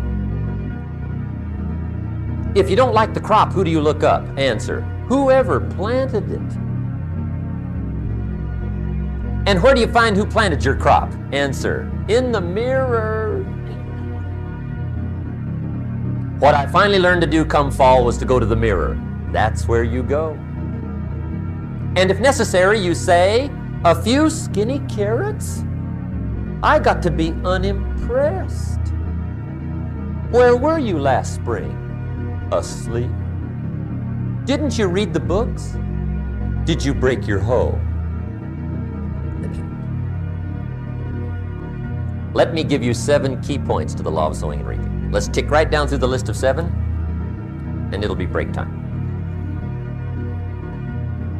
7 points to sowing and reaping. Here's part of the philosophy that really helped me to make some changes in life direction. Number 1, the law of sowing and reaping is negative. That's number 1, which simply means if you sow bad, you reap bad. Now this is kind of 3rd grade, but it doesn't hurt to go over the basics. If you plant thistle seeds, you don't get pumpkins. Honest, no use looking for pumpkins. John says, how come no pumpkins? Come on, John. The law's negative.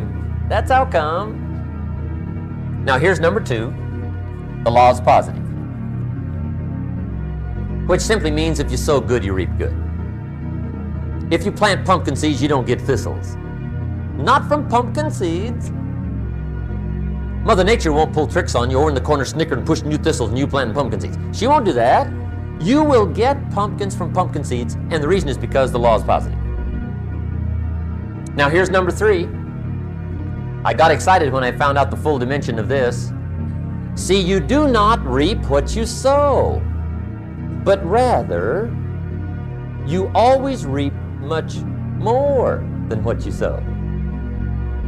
So the 3rd key word is more. You don't get back what you put out. You get back much more than what you put out. And it works both positive and negative. On the negative side, it said, if you sow to the wind, you reap the whirlwind. So you got to get ready for that, or you will be naive. But now it also works positive. If you plant a cup of corn in the spring, how much corn do you reap in the fall? Not a cup. You might as well keep the cup you got. Why go to all the trouble planting a cup of corn in the spring? Water it and take care of it all summer. Look after it carefully. Cross your fingers and pray. Why go through all that? Reason, come fall, you could well get a bushel for the cup. A bushel for a cup. It's called one of life's better deals. Guy says, well, yeah, I'll figure out how that works. You could get rich. That's right. That's right. Then how come more people aren't wealthy? They don't study much, sow and reap. The guy says, well, yeah, you work where I work, but the time you struggle home, it's late. You got to eat a bite of supper, watch a little TV. Here's number 4. 4th key to sowing and reaping. There are many ways to sow and reap. There's many ways to change your life. There's many ways to get promoted. There's many ways to move up. There's many ways for financial independence. There's so many ways to do well, especially in this country. You don't have to go without any. If we lived in the middle of Africa, the middle of India, with economic disaster all around, you might have some excuses for not doing well. But not here. There's too many ways here. Do you know what the gross national product of this nation was last year, the year of the slowdown? It was still $2,400 billion. There's been nothing like it in the history of the human race. Last year, this country. We now consider somebody desperately poor in this country and needs massive help if they make less than $7,000 a year. And the rest of the world doesn't average $700 a year. No wonder they call it the American dream. There's so many ways.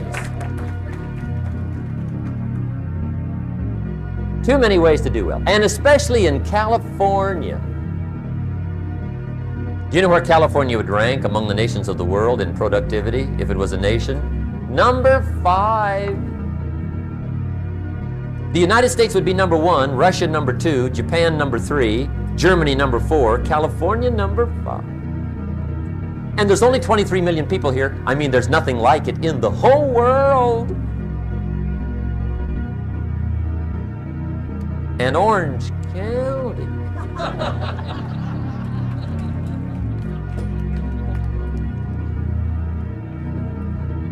This is it.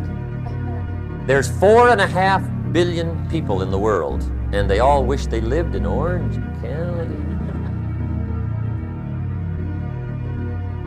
Hey, if you can't make it here, forget it. It's over. Take your chances on the next planet. You've blown this one. There's too many libraries. There's too many classes. There's too many seminars. There's too much information. There's too many books. There's too much capital. There's too much help. There's too much training here not to do well. There's too many ways. So find you some ways. There's plenty. Here's the 4th key to sowing and reaping, or 5. And that key word is anyone. Anyone can sow and reap. That's what's exciting. Anyone can. Now the question is whether or not you will. But can is not the question. Will is the question. Anyone can. Mr. Keogh says, try my plan. I put it together. The Keogh plan. Put aside $145 a month for the next 30 years. It's $1 million with the tax advantages. $1 million, 30 years, Keogh plan, $145 a month. Not a bad plan. Become a millionaire. Now anybody can. The question is, who will? That's the question.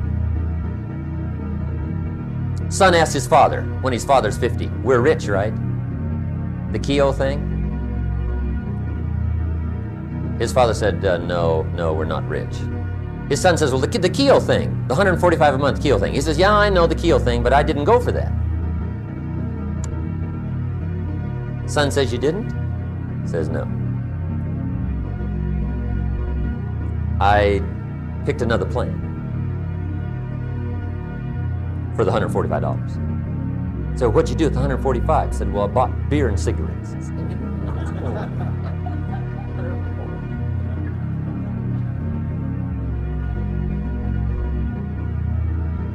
See, anybody can, whether you will or not. See, that's the question. And here's a good question to ask. We are all buying somebody's plan. The question is, whose?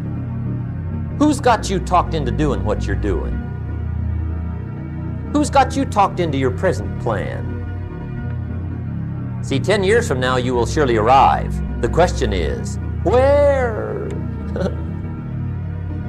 But see, anybody, if you want to, can go searching for a good plan, pick it, and start working it. And sure enough, as the time passes, as it surely will, 5 years from now, 10 years from now, then you'll be winding up wearing what you want to wear, driving what you want to drive, living where you want to live, become what you want to become. But now's the time to fix the next 10 years. And who can? Anybody. Here's number 6. The 6th key to sowing and reaping. This is leveling with you now, as we promised to do. There's one thing better than the truth, and that's the whole truth. And here's part of the whole truth of the law of sowing and reaping. Number 6 is, you could lose. There are times when you just lose, no matter what you do. It's that kind of planet. You reap what you sow. Yes, but. What does that mean? Yes, but. Well, the farmer plants his crop in the spring, takes care of it all summer, loves his family, works 10, 12 hours a day, 6, 7 days a week, is an honorable man. Come fall, he's got a beautiful crop, and he deserves every bit of it. But the day before he sends the combines into the field, a hailstorm comes along and beats it all in the ground, which means you lose. Somebody says, well, what did he do wrong? Answer, nothing. It's just that kind of planet. Sometimes it's going to hail on your crop and rain on your parade, so you got to get ready for that or you will be naive. That's just part of the life arrangement. And don't press me why. I was not in on some of the original decisions here, so I don't know how it got set up. But there's just times, sometimes you lose. That's part of life. But now here's number 7. The 7th key to sowing and reaping. And it goes like this. It's just another way to quote the same law. And it goes like this. If you don't sow, that's just another way to quote the law. If you don't sow, what? You don't reap. You don't even have a chance. So if you looked at your game plan tomorrow, you might come to the quick conclusion, I got to get some sowing going. How true. Get you some sowing going. And remember, you've got plenty of time. You've got all the time there is. Some people spend enough TV time to make a fortune. The latest article on television watching in this country, according to the latest article, the average television is on in this country in every household 7 hours a day, called the Big 7. I asked a guy one time what his TV cost. He said about $450. I said, you forgot to look at the price tag. He said, what do you mean? I knew he was a TV watcher. I said, that television costs you, in my opinion, at least $12,000 a year. To watch it, not to own it. Owning it's cheap. Watching it is what's expensive. And I said, hey, $12,000 a year is too much to pay to watch TV. That's too much. Pay a little, but not $12,000. And he's the guy that said, I hope pay TV never comes.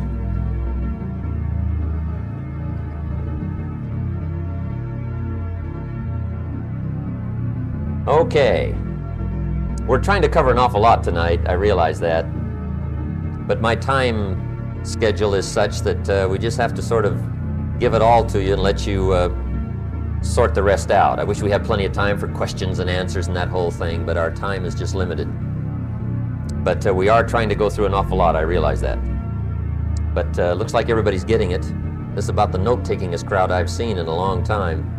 Incredible. Does anybody have 5 pages yet? Anybody? Oh, fantastic. Incredible. Okay. Maybe you heard the story about the preacher down in Texas, southern part of the country. He was an evangelist back in the horse and buggy days. And he was very good at being an evangelist, and a lot of people used to come and hear him preach. And one day he put up his tent in one of these Texas towns and expected a big crowd as usual, come and hear him preach. And he got there, first night of the tent revival, walked in. 7:30, time to start. And to his surprise, the tent was empty. He thought, well, something must be drastically wrong. So he waited till 7:45, nobody showed up. 8 o'clock, zip. Finally, 8:15. One lone cowboy wandered up on his horse, tied his horse up outside, came in, sat down on the front bench, right, waiting for something to happen. The preacher thought, well, at least I better go down and talk to the cowboy. So he walks down, talks to the cowboy, and he says, Cowboy, I'm the preacher. And he said, I don't know what to tell you. Something's gone wrong. He said, this tent was supposed to be full of people. He said, I'm embarrassed. He said, "You're the only one that showed up." And he said, "I really don't know what to do." And the cowboy said, "Well, I'm not a preacher, so I really can't tell you what to do." You know, he said, "I'm just a cowboy." But he said, "I know this, if I went out to feed my cattle and only one showed up, I'd at least feed it." The preacher thought, hey, the cowboy is right. If you've got a good idea to share, you should share it if there's 1 or 1,000. So he got kind of inspired by this conversation, and he jumped up on the platform and started to preach. As if the tent was full of people, just exploded. And he went for an hour and 15 minutes, just kept rolling. Finally, he quit. And when he finished, he came down off the platform, talked to the cowboy again. He says, "Well, cowboy, what did you think of my sermon?" And the cowboy said, "Well, I'm not a preacher, so I really can't tell." You know, he said, "I'm just a cowboy." But he said, "I know this, if I went out to feed my cattle and only one showed up, I'd feed it, but I wouldn't dump the whole load on it."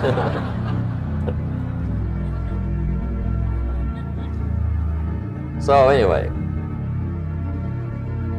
if it seems like we're dumping the whole load tonight, I guess we are, but gosh, everybody's doing well. I'm having a good time.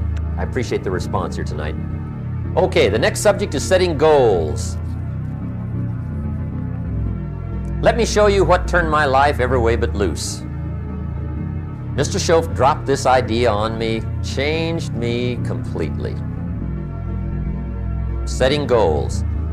Here's what can easily happen if you don't set goals. It's easy to let life deteriorate into making a living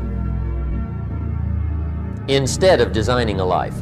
And we all have a choice: make a living or design a life.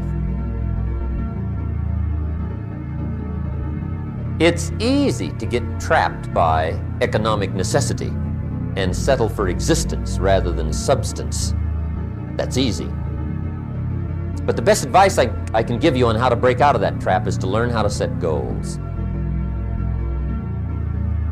Mr. Schoaf put it to me this way. He said, "Jim, if you had enough reasons, you could do the most incredible things." I never forgot how he put that. If you have enough reasons. See, reasons will change your whole life.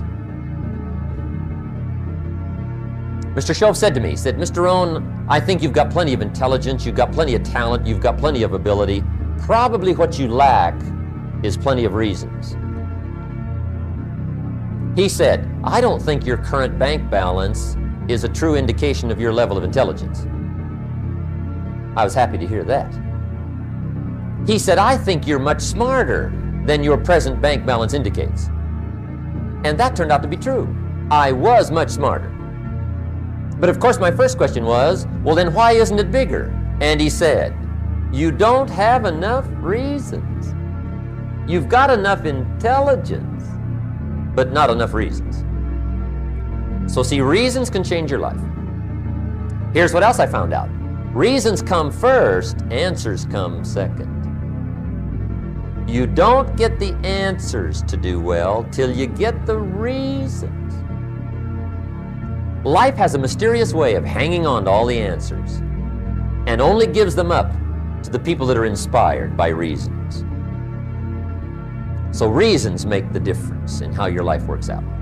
Now, what are some of the reasons for doing well? Let's go through a quick list called Reasons for Doing Well. First is personal reasons.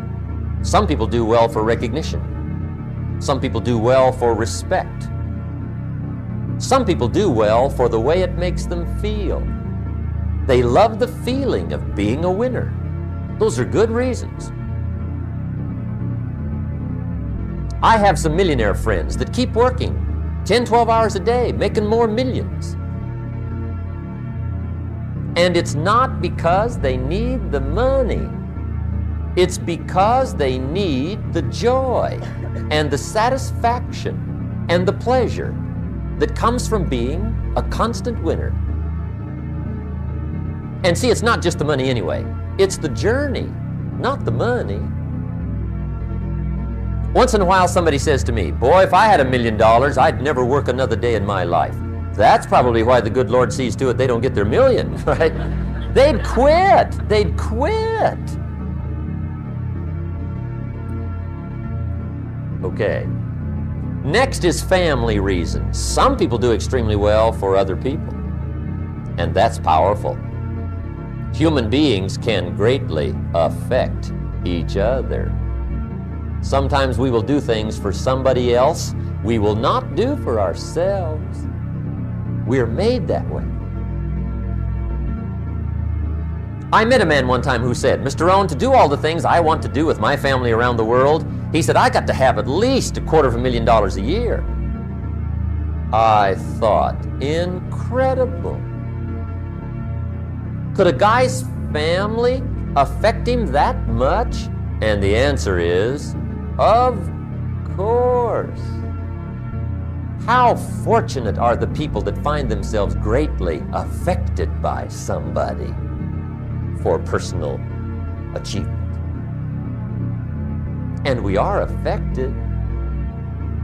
The writer of a recent song said, if not for you, the winter would hold no spring, couldn't hear a robin sing. I just wouldn't have a clue if not for you. So we can be affected. That might be one of the most stimulating reasons to do well, finding somebody. Next is benevolence. Some people are turned on by sharing. And sharing can be one of the biggest turn-ons to do well. Some people do extremely well, gathering up resources, and then they divide them all up, sponsor all kinds of things. Sharing. When Andrew Carnegie died, the wee little Scotsman that built the big steel industry, when he died, they opened up his desk, and in one of the desk drawers, they found a slip of paper. On that piece of paper, Mr. Carnegie had written his goal for his life, and he wrote it when he was in his 20s. And on that piece of paper, it said, I'm going to spend the first half of my life accumulating money. I'm going to spend the last half of my life giving it all away. What a goal. He got so inspired by that goal that the first half of his life, he accumulated $450 million. And the last half of his life, he gave it all away. Good question tonight. What's got you turned on? What's got you bombed out of sight to get up early and stay up late and hit it all day? Next question. What's got you turned off? When I found the answers to those two questions, my life exploded into change. I finally found out what had me turned off, and I got that cured. And then I got me a long enough list of reasons to turn me on. And once the lights went on for me, age 25, they've never gone out. I've fallen out of the sky a few times, but I've never lost that drive to make something unique out of my life. See, reasons altered my whole life. Now, there's another list of reasons called nitty-gritty. Hard little reasons. Sometimes those little reasons are the most powerful reasons that can change your life. Sometimes it doesn't take much. I now carry several $100s in my money clip. It's only a few $100s, but it was one of those reasons turned my life around. Just before I met Mr. Shove, I heard a knock at the door. I go to the door, and there's a little girl standing there about this tall selling Girl Scout cookies. And she gave me one of the finest sales presentations I've ever heard. Special deal, several flavors, this whole package of stuff, $2. And with a big smile, she very politely asked me to buy. And I wanted to. Big problem. I'm broke. I don't have $2. And to this day, I can remember the pain and the embarrassment. I'm a father, I'm a husband, I've been to college, I'm working, I'm 25, I don't have $2. And I didn't want to tell her that for some reason. So I did what I thought was next best. I lied to her. I said, hey, look, I've already bought lots of Girl Scout cookies. I've still got plenty stacked in the house, which was not true. But it seemed to get me off the hook for the moment. She said, well, gosh, that's wonderful. Thank you very much. And she went away. When she left, I closed the door, and that was the day I said to myself, I don't want to live like this anymore. I've had it with lying, and I've had it with being broke. I'm never going to let this happen to me ever again. I promised that day I would work as hard as possible and would always carry plenty. It took me a little while, but now I do. It was one of those reasons. And I guess I carry plenty for two reasons. One is the way it makes me feel, but also in case I bump into another Girl Scout selling cookies, right? I'm ready.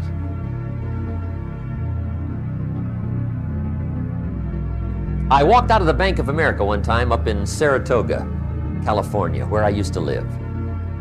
Two little girls selling candy right outside the bank. Good place. Some girls' organization they're working for, right? I come walking out of the bank. This first little girl walks up to me. She said, mister, would you like to buy some candy? I said, I probably would. What kind is it? She said, it's almond roca. I said, my gosh, that's my favorite. She said, wonderful. I said, how much is it? She said, it's just $2. I thought, incredible. I said, how many boxes of that candy have you got?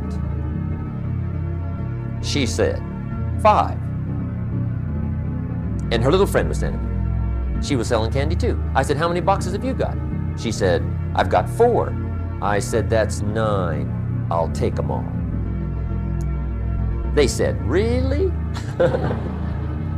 I said, yeah, it's my favorite. I've got some friends. I'll pass them around.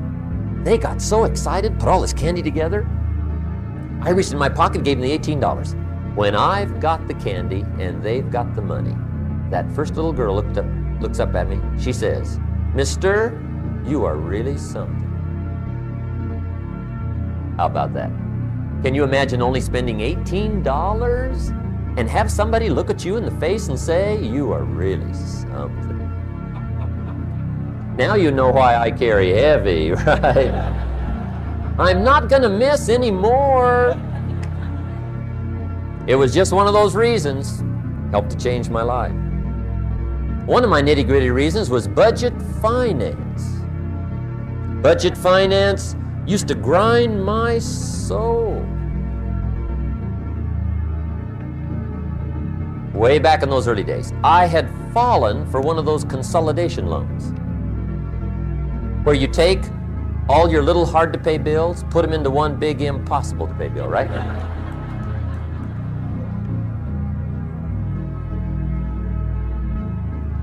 I would get 4 or 5 payments behind. This one guy used to call me day and night. I don't think they're allowed to do that anymore. Harassed me. Threatened to run me in front of the judge. Threatened to ruin my credit. Threatened to embarrass my family. One day he said, we're gonna come get your car, drag it rear end up down the street in front of your neighbors. The guy even called me a flake. And back in those days, I'm broke, I'm pitiful, there's nothing I can do about it. But I never forgot how the guy treated me. And when I met Mr. Schoaf and I got my life straightened out and the money started to flow, that was one of my first projects, budget finance. I poured it on day and night.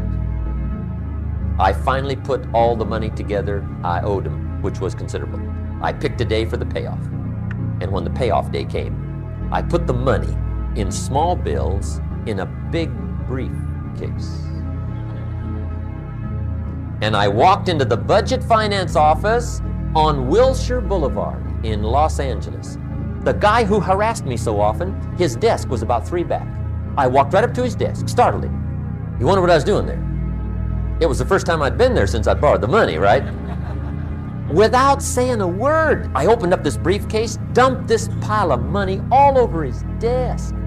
I said, "Count it. It's all there. I will never be back." And I turned around and stormed out. Now, that might not be noble, but if you haven't tried it, you've got to one time.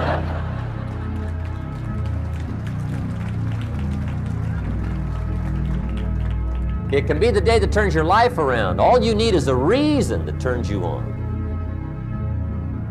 One of my dear friends, Robert Depew, Bobby used to be a school teacher in Lindsay, olive capital of the world. Bobby taught school several years, got a little weary teaching school. One day decided he wanted to get into sales. So without telling anybody, he just up and quit his job teaching school and jumped into sales.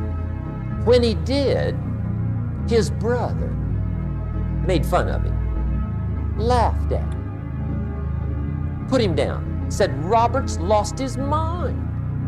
Had a good job teaching school, now he thinks he's a salesman. He's gonna go down the drain, lose everything. Just put him down something fierce. Bobby said, "The way my brother acted when I got into sales," he said, "that made me so mad. I decided to get rich." And my question for you tonight is it possible to get that mad? Of course. Wealth is not a matter of intelligence. It's a matter of inspiration. Today, Robert happens to be one of my millionaire friends. Bobby's rich.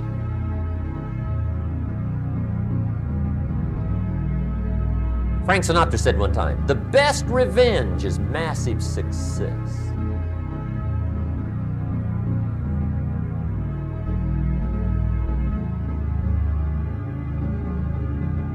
Hey, get you a long enough list of reasons so that after tonight you never lack for inspiration. You might not have all the answers right away, but you can get the answers if you can get the reasons.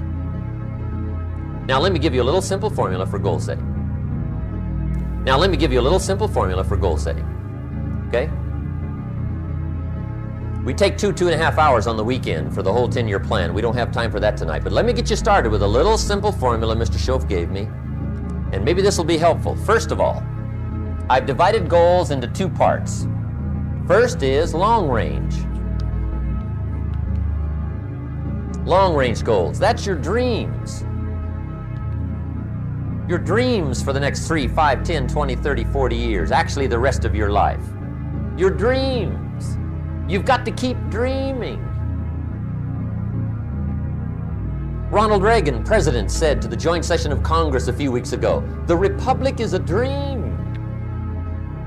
And if we don't keep dreaming, we will lose the republic." Your better future is a dream for yourself and for your family. Where do you want to go? What do you want to do? What do you want to be? What do you want to see? You've got to dream dreams. There's a Bible phrase that says, "Without dreams and visions, people perish." You've got to have something to go for that inspires the heart and the soul. Dreams. From the children of Sanchez, it says, "Take the crumbs from starving soldiers, they won't die. Take the bread from hungry children, they won't cry. But without dreams, we all will die." You've got to dream. Don't lose your dreams for yourself, for your future, for your family, the dreams of love and enterprise and travel and doing things, becoming something unique on your journey here. Don't lose your dreams. Do some dreaming. That's long-range goals. You've got to have those. So that's number 1. Here's the second part of goals, short range. Short-range goals, that's your goals for tomorrow, this week, this month, this year, the immediate future. We call these confidence builders. Because if you set up something short range, go for it, get it, latch onto it, work hard, accomplish it. That starts building your strong feelings to go for your dreams.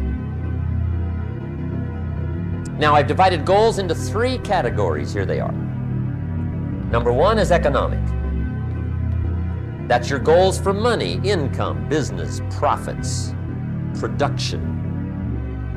Economics. Make sure you've got your economics well planned. Economics plays a major role in everybody's life. Economics is major, which means it ought to be meticulously well planned for tomorrow, this week, this month, this year, long range. What if you asked somebody tomorrow if you could see their meticulously well-planned list of economic goals? What would they probably say? They'd say, "You some kind of a nut?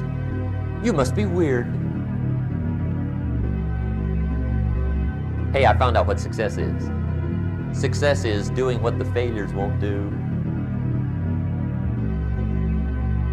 Make sure you've got your economics well planned. It'll put you in the top 5%. One of the key little subjects we talk about on the weekend is the 7 fundamentals for wealth and happiness. And that's one of them, well-planned economics. It's a fundamental if you want to do well. Join the top 5%. Anybody in this room can join the top 5%, if you will. Now here's the second category of goals, things. Make a list of the things you want. And on my list of things, now I put everything. Little things as well as major things. Doesn't matter how small it is, it goes on my list. I used to just put major things, cars, homes. I don't do that anymore. I now load my list with everything. Everything. And the reason is, part of the fun of having a list is checking it off. That's it. Boy, at the end of the day, if you can go, got it, whatever it is, right? You get into the habit. So load up your list, the things you want. Now, when you check off something major, celebrate. That's an important point to make. Celebrate your achievements. Live it up. Have a party when you reach something you've worked for a while. See, we all grow from 2 experiences. One is called the pain of losing. The other one is called the joy of winning. We need both of them. Amplify them as much as you can, which also means make losing painful. If you set up something, fooled around, didn't get it, put it on yourself. On the other side, if you did get it, congratulate yourself. Self-congratulations is a sign of maturity. Seeking congratulations is a sign of immaturity. But hey, winning and losing, see, that's what it's all about. That's the name of the game. Now, some people lead such mediocre lives, at the end of the day, they don't know whether they're winning or losing. They got no clue. Guy's just going through the day with his fingers crossed. There's a better way. Okay, here's the third category of goals, personal development. Put those goals together, personal development goals. That's your goals to be stronger, more decisive, be a speaker, be a leader, learn a language, all kinds of skills. Okay. The whole weekend seminar was designed to improve all your skills so that you walk away more skillful. And that's what you want, the personal development skills. That's what attracts, that's what brings good things to your life, the person you become, more skillful. Now, this is quite a package to work on. Economics, things, personal development. For tomorrow, this week, this month, this year, long range. Okay, that'll get you started. Now here's the simple formula for setting goals. It goes like this. A, work on your goals. That's step 1. Work on them. And I put the word work there deliberately. Setting goals is plain hard work. I don't want to kid you. We haven't come here tonight to kid each other. It's work. I know it's work. That's why a lot of people just let it slide. It's work. Many people work hard on their job, but they don't work hard on their future. They just let that slide. And the work involved is making plans. I know most people don't. I understand that. But don't let that be you. Guy says, well, yeah, you work where I work, but the time you struggle home, it's late. You got to eat a bite of supper, watch a little TV, get to bed. You can't sit up half the night. Plan, plan, plan. And the guys be good worker, hard worker, sincere. But you got to be better than sincere, working hard. You got to be better than a good worker. You got to be a good planner. Somebody once wisely said, the people who fail to plan are planning to fail. Well said. So work on your goals. Here's step 2. Write your goals down. That's so important. I teach my staff around the world, put your goals in your journal. Because one of the major people you want to study is yourself. Say, here's the list of goals I put together 3 weeks ago. Here's the list of goals I put together 2 years ago. Here's some of the changes I made, rearrangement of my priorities. I scratched these off, I put these on, I've gotten these. Study your accomplishments, study what your desires are. Put them on paper, write them down. Here's another reason for writing your goals down. It shows you're serious about doing better. And to do better, you gotta get serious. You don't have to be grim, but you must be serious. Everybody hopes things will get better. Everybody hopes. Poor people hope. That ought to tell you something. It means the future does not get better by hope. It gets better by plan. I used to have the affliction called passive hope. It's an affliction. It's bad. Probably what's even worse than that is happy hope. Now that is really bad. That's bad. Happy hope. The guy's 50 and he's broke and he's still smiling. See, that's not good. So get serious about your goals, put them on paper, write them down. There's all kinds, his goals, her goals, their goals. Business goals, financial independence goals, family goals. I mean, there's so many things to work on this that if you don't get busy and work on it, sure enough, the time will pass. And sure enough, 5 years from now, you'll wind up where you don't want to be, wearing what you don't want to wear, driving what you don't want to drive, being what you don't want to be. Now's the time to fix it. Now here's the third step to your goals. Check the size of your goals and the kinds of goals. How big they are, what kind they are, affects you. And here's one of the important phrases of the evening. Your goals are affecting you, whatever they are. Your goals affect your handshake. Your goals affect your attitude, personality. Your goals affect the way you walk, the way you talk, the way you dress.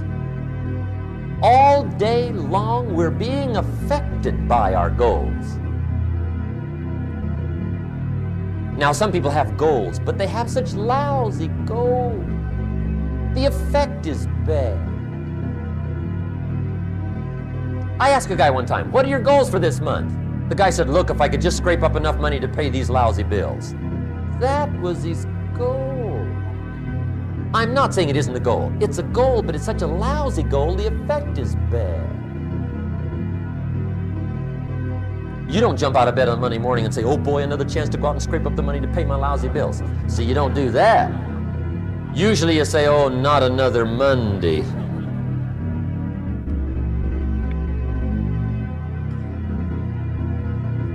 And some people have so given up on life, they have joined the thank God it's Friday club. How sad. Surely those are the same people, when life is over for them, will say, thank God it's over.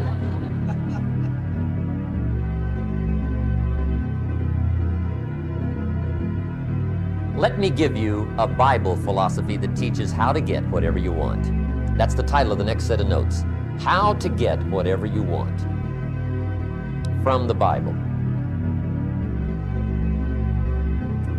Now again, I'm an amateur when it comes to the Bible. I'm not a pro. But this I can quote, and I think that'll be sufficient. How to get whatever you want. Here's what it says if you're ready. It says, ask,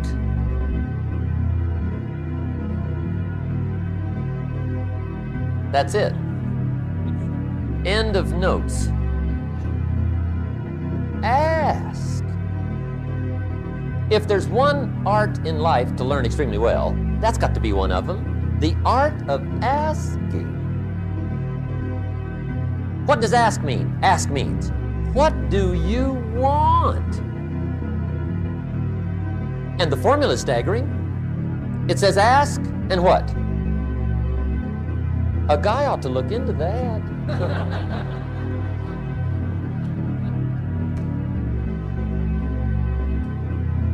He says, yeah, but you work where I work. By the time you struggle home, it's late.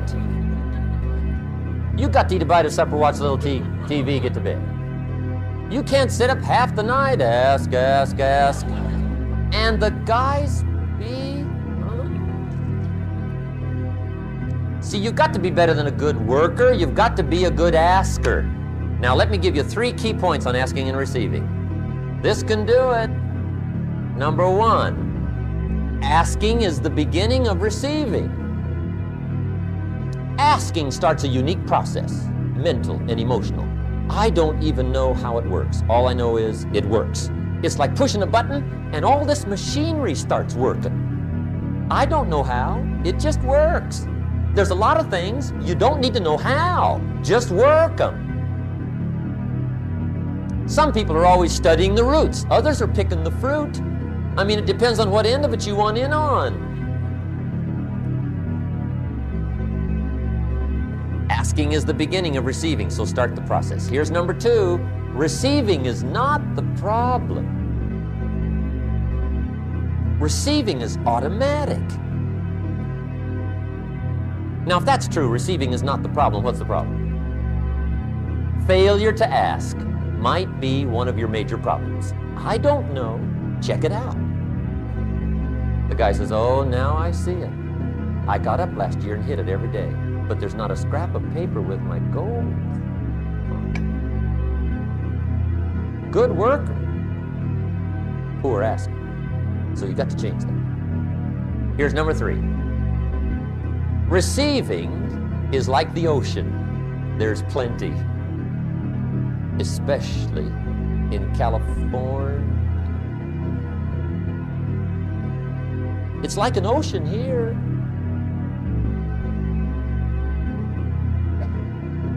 Success is not in short supply. It isn't rationed, and you stepped up to the window and it was all gone. No, no, no. It's like an ocean here. Now, if that's true, what's the problem? Well, some people go to the ocean with a teaspoon. Have you got the picture? See, what you want to do in view of the size of the ocean is trade your teaspoon for at least a bucket, and you'll look better down at the ocean. Kids won't make fun of you, right? Okay. Now, there's 2 ways to ask, and we'll wrap up goal setting. 2 ways. Here's number 1. Ask with intelligence. It didn't say ask intelligently, but I'm sure it meant that. Don't mumble. You don't get anything by mumbling. Be clear. Be specific. Intelligent asking means how wide, how high, how soon, when, what size, what color, how much. Define what you want and describe what you want. That's powerful. In the weekend seminar we teach, goals become like a magnet. They pull you that direction, and the better you describe them, the more they pull. So ask intelligently. Here's number 2. Ask with faith. That's the childish part of the equation. Believe you can get what you want like a child, not an adult. Adults are too skeptical. So the formula really reads, make plans like an adult and believe in them like a child. And the most incredible things will happen. Just try it for 90 days. Just try it. You can always go back to the old ways. Just try it, just 90 days, 90 days. Now here's the last qualifying phrase on goal setting, as we promised to qualify everything. And it simply goes like this. Remember, you won't get everything you want. And we've already studied the reason for that. Simply, sometimes it hails on your crop and rains on your parade. It's that kind of planet. So you won't get everything you want, but if you will work this goal-setting formula, you can get plenty for wealth and happiness. Okay, that's goal setting. We use it around the world. We recommend it. Now, maybe it won't work as well for you as it has for me. I don't know. Maybe not. But what if it did? You got to try. Now, here's the negative part of the seminar. We'll get through this as quickly as possible. In fact, we're moving toward the end here. The diseases of attitude. It's never that pleasant to talk about the negative, but we got to talk about it because life is part negative. These attitude diseases are like weeds that grow in the garden. It's a normal part of life. Here's a good phrase to note. Negative is normal. It's not successful, but it's normal. It's part of life. And here's the next key, in my opinion. You must learn to handle the negative. Don't ignore it. Handle it. Now, I know some people teach the other way. And listen to them, and listen to me, and then make up your own mind. Right? Don't be a follower, be a student. But I say you got to handle the negative. You don't have to live in it, you don't have to dwell on it, but you do have to handle it, my opinion. I know some people teach, just turn your head real quick and say, there's no weeds, there's no weeds, there's no weeds. They'll take your garden.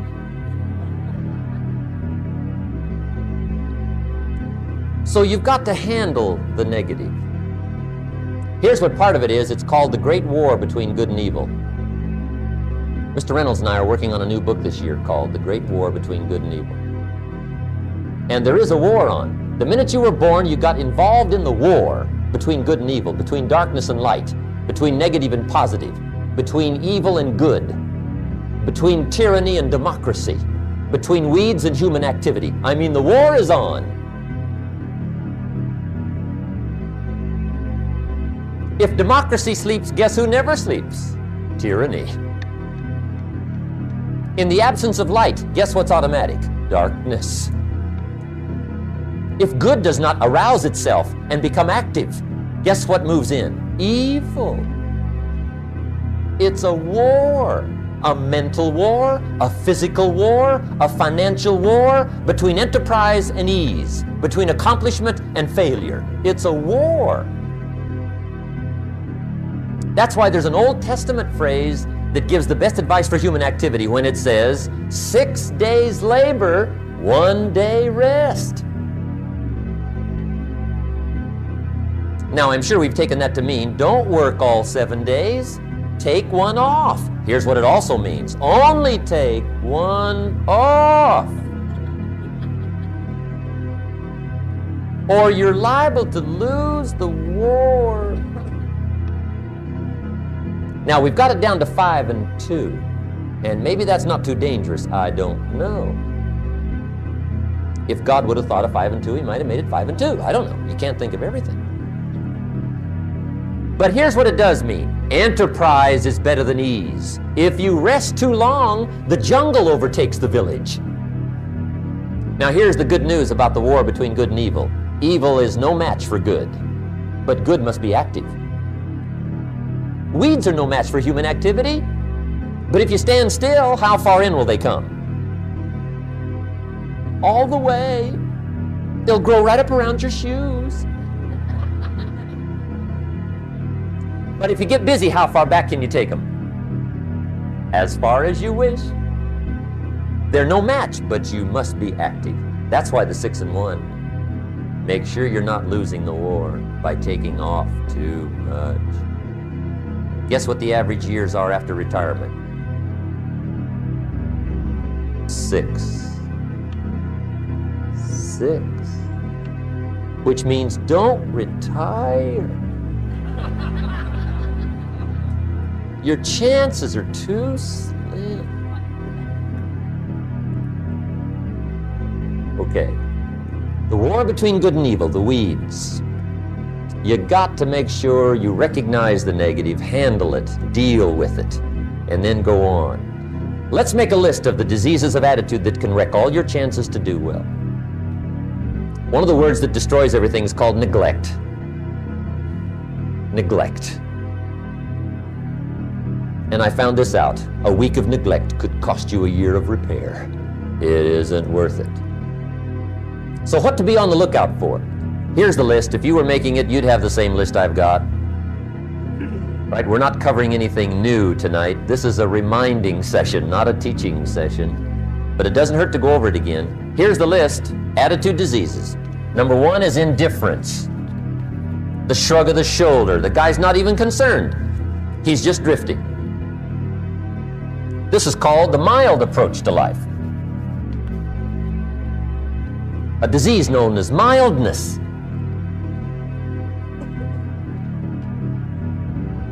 The guy says, well, I can't see getting all that worked up. Well, to be any kind of winner, you gotta get worked up. There's one problem with drift. You cannot drift to the top of the mountain. And the good Lord said in the closing chapters of the Bible, here's the best way to live, one way or the other. That's best. Hot or what's next best? Cold is next best to hot. Not the half-baked middle, lukewarm, not too hot, not too cold. What a sad way to live. I think what it means is pick a direction and go with everything you got. Just pick one and go. Somebody says, yeah, but what if it's the wrong direction? You'll find out quicker. It won't take you 25 years to wake up and say, oh no, I've been walking the wrong road. I told my staff the other day, next best to prosperity is adversity. If one doesn't get you, pray for the other. We all do better from one of 2 reasons, inspiration or desperation. And I don't wish anything bad on you tonight, but if you're not inspired, I hope a wagon comes down your rut. Whatever it takes to get you to try harder, read more, set your goals, and go for it.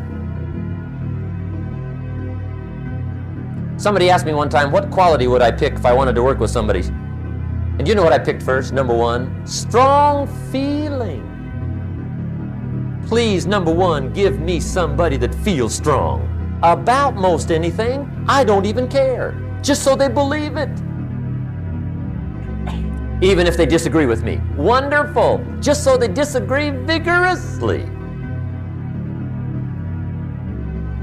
I'm not saying it's easy to win those kind of people to your point of view, but I'd rather do that than to try to resurrect people from the dead. Pump them up every month, pump them up, pump them up. I pass. The good Lord needs a leader for the early Christians. Remember the early days of the Christians? Not like today. If you were to stand up in the early days and say, I'm a Christian, cut off your head, toss you and your wife in jail, let you rot. I mean, those were ugly days. Being a Christian back then was not called socially acceptable. They didn't have 125,000 in the Los Angeles Coliseum to hear Billy Graham on a Sunday afternoon. Not back in those days. Back in those days when the Christians got in the Coliseum, it was a different story, right?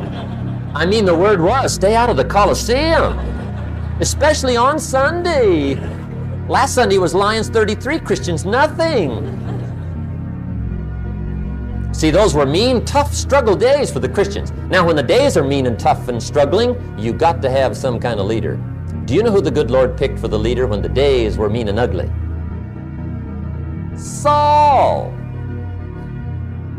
from Tarsus. That's who he picked, Saul. I'll tell you what, I would have picked him. You would have picked him. Anybody would have picked Saul. Saul was one of those incredible guys. Once he got into something, look out. Everybody in the community knew what Saul was in. Because whatever he joined, he'd flip all the switches, open up all the dials, turn on all the faucets, and go like mad. He was known as All-Out Saul. I mean, he was something else.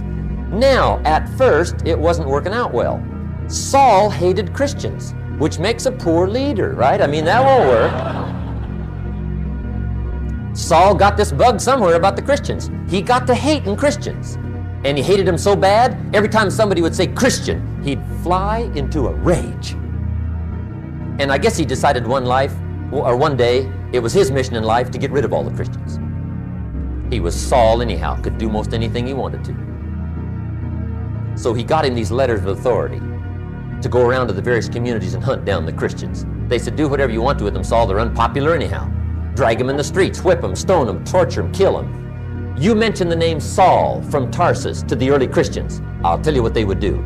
They would run, hide, lock the doors, leave town, dive underground. I've been in the catacombs of Rome where they hid. He was mean. I mean, terribly mean. But remember the story? One day Saul's making it for Damascus. Heard about some new Christians, flies into a rage, takes off for Damascus.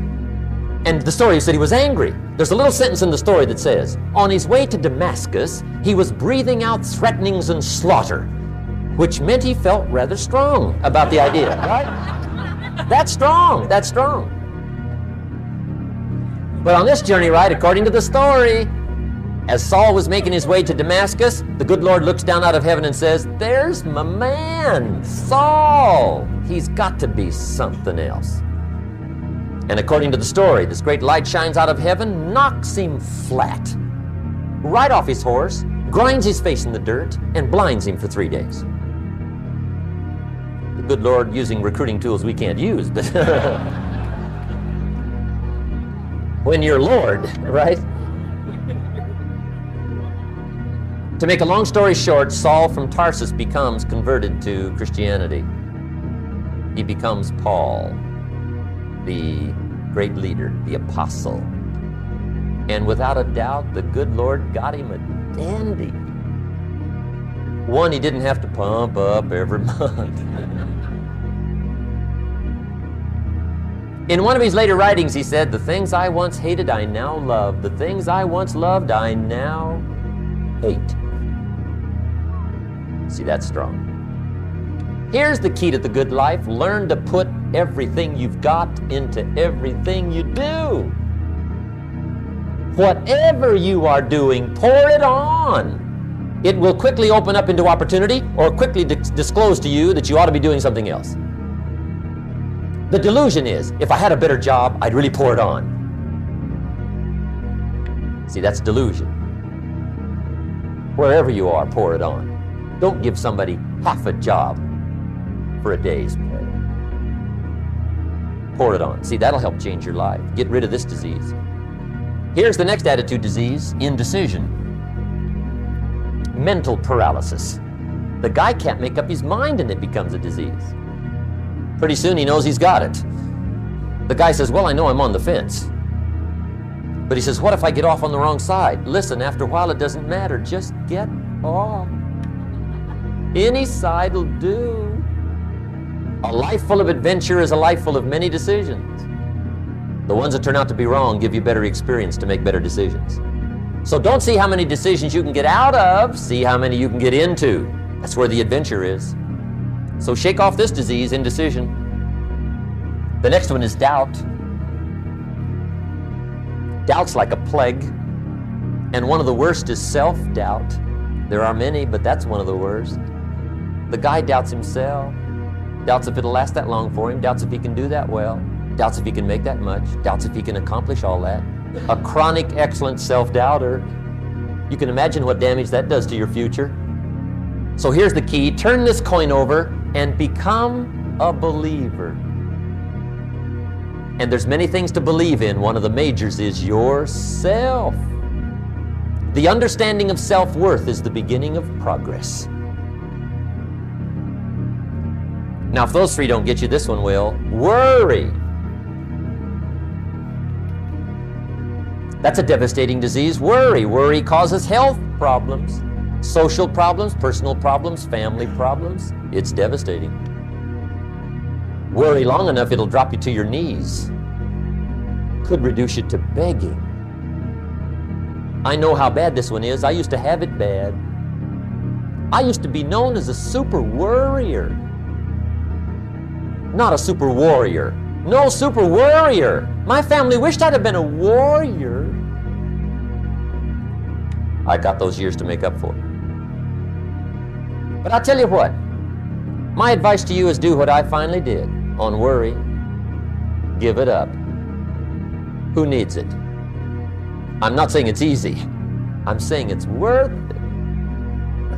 It took me almost 1 year to kick the worry habit, and it was not an easy year. It was one of the toughest years I ever spent, but I finally got that monkey off my back. And I discovered you could live the most incredible life free of worry. Not free of challenge, not free of difficulty, free of worry. I learned how to do it, and you can. Here's the next attitude disease. Overcaution. Some people never will have much. They're too cautious. Now, you can also be too reckless, but you can also be too cautious. This is called the timid approach to life. And my caution was always the risk. Risk used to drive me right up the wall. I used to say, what if this happens? It's called the language of the poor. What if this happens? And on top of that, if this was to happen, look at the fix I'd be in. I better not try. I could always ace myself out. Then I'll tell you what changed my whole life when I finally discovered it's all risky. The minute you were born, it got risky. If you think trying is risky, wait till they hand you the bill for not trying. If you think investing is risky, wait till you get the tab for not investing. See, it's all risky. Getting married is risky. Having children is risky. Going into business is risky. Investing your money is risky. It's all risky. I'll tell you how risky life is. You're not going to get out alive. That's risky. The Englishman says, well, if that's the way it's going to work out, let's give it a go. Right, that's what it's for. Give it a go. Somebody says, yeah, but I'm looking for safety and security. Fine, then huddle in a corner. We'll cover you with a sheet, bring you 3 meals a day. And we'll protect you, feed you, look after you, care for you. We won't let anything happen to you. And you'll probably live to be 100. The guy said, well, yeah, I'd live to be 100. But what a way to live. Right. What a way to live, safe and secure. Don't ask for security. Ask for adventure. Better to live 30 years full of adventure than 100 years safe in the corner. And see, it's not important how long you live. What's important is how you live. Here's the next attitude disease. We're almost through with this motley list. In fact, we're almost through. Hang on. The next one is pessimism. Pessimism, the deadly disease of always looking on the bad side, the problem side, the difficult side, checking all the reasons why it can't be done. The poor pessimist leads an ugly life. He doesn't try to figure out what's right. He tries to figure out what's wrong. He doesn't look for virtue. He looks for faults. And when he finds them, he's delighted. How ugly. This is the poor guy who looks through the window, doesn't see the sunset. He sees the specks on the window.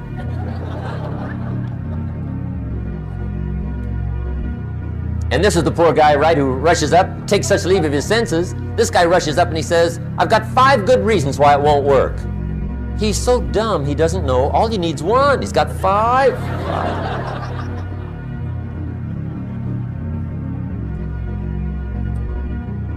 To the pessimist, the glass is always half empty. To the optimist, the glass is half full. Why would the same measure affect people two different ways? Answer: it all depends on how you look at it. Our lives are mostly affected by the way we think things are, not the way they are. The way we think they are affects us most. There's a subject we don't have time to get into tonight called better thinking habits. One of the major things Shove taught me when I met him, he said, poor thinking habits keeps most people poor. Not poor working habits. Most people work hard, but they don't think hard. And Shove taught me that the mind is like a factory, a mental factory.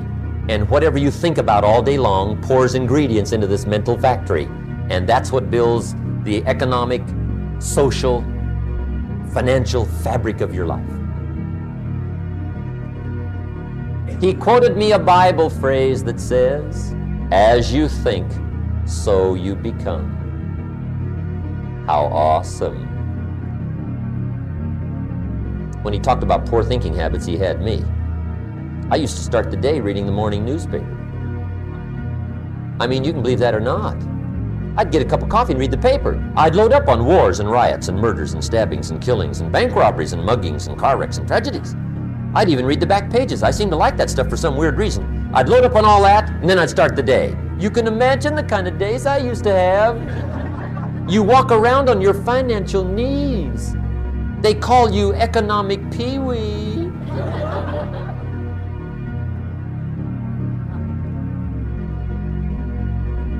The guy says, I want to be a great leader. Wonderful. The first thing we do is follow him to his house. When we get there, we walk in and check his library, number one. Somebody says, well, why check his library? The reason is because what a man reads pours massive ingredients into his mental factory, and the fabric of his life is built from those ingredients. You would not believe what some people have got in their house to read. You would not believe. One of the best dressed up words I know for a lot of it is trash. Can you imagine dumping a barrel of trash into this mental factory every day and coming out with a rich, dynamic, positive life? It can't be done. You might as well try making a cake with cement. The kids back in Danbury, Connecticut, high school, they're asking me questions one day. I'm talking to the kids. Kids got good questions these days. One of them said to me, Mr. Rohn, how do you build the good life? I said, it's simple. It's not easy, but it's simple. Here's how you build anything. Select the right ingredients, keep out the wrong ingredients, and it starts with thought. Everything starts with thought. So you must be wise and careful what you think about, because that starts everything. You got to be wise and careful. I asked the kids, what would happen if somebody dropped sugar in my coffee? They said, well, you'd be okay. I said, what if somebody dropped strychnine in my coffee? They said, well, you'd be dead. I said, correct. Lesson 1. Life is both sugar and strychnine. You gotta be careful. I said, what if my worst enemy drops in the sugar? They said, will you be okay? I said, what if my best friend, even by accident, drops in the strychnine? They said, well, you'd be dead. I said, correct. Lesson 2. Watch your coffee.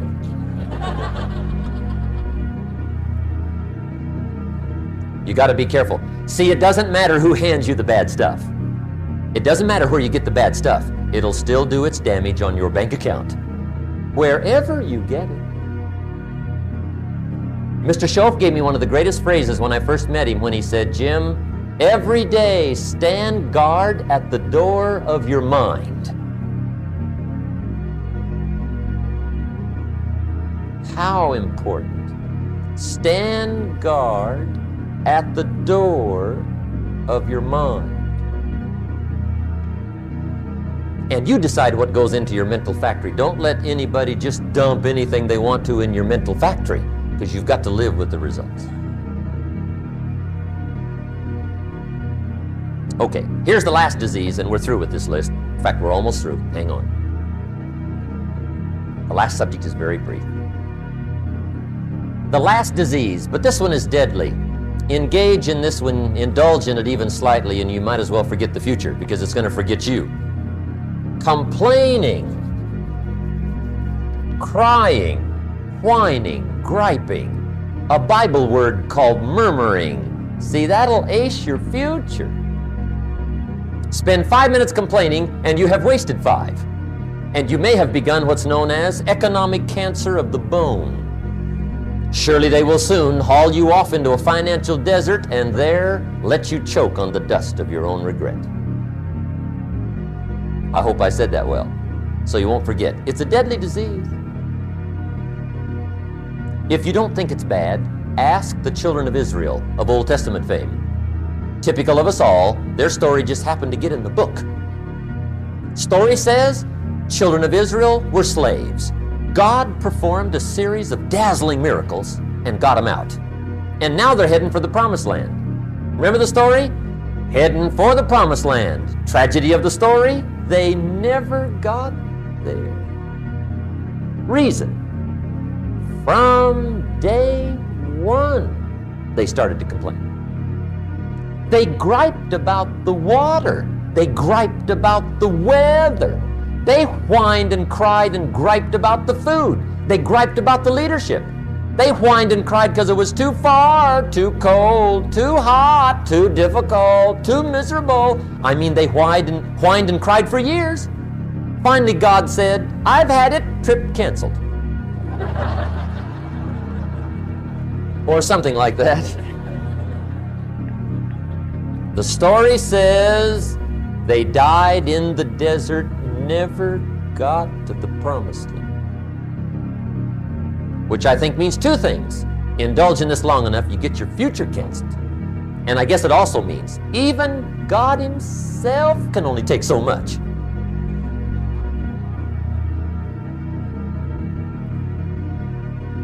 Okay. Just be on the lookout of the things that can destroy all the good you start. The war is on. And this evening, tomorrow, mentally, personally, socially, economically, you got to make sure you're winning the war. And this is part of it. Okay. Here's the last subject, the day that turns your life around. Let me just quickly give you a list of 4 emotions that can change your life in one day. Emotions are powerful. Sometimes it doesn't take much to alter your whole life direction.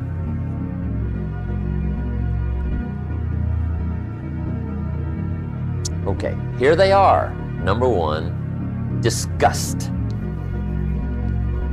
Powerful emotion. Disgust says, I have had it. See, that could be the day. The day you can say, I've had it. And whether you've had it with something small or something major, the day you can say, I've had it, may not be the day it ends, but the day it begins. That's what I said when that little Girl Scout left my door when I'm 25. I give her the big lie, she leaves, I say, I don't want to live like this anymore. I've had it with lying and being broke. Powerful day. The man's finally had it with mediocrity. He's had it with being a loser. He's finally had it with those awful sick feelings inside, knowing his wife is at the grocery store looking at 2 cans of beans, one marked 37 cents, one marked 39 cents. And the guy sick inside knows his wife's going to buy the 37-cent can, and she doesn't even like the brand. Do you know why she's going to buy the 37-cent can? To save 2 cents. The guy sick inside finally says, I've had it. Being on my knees in the dust looking for pennies, we're not living like this anymore.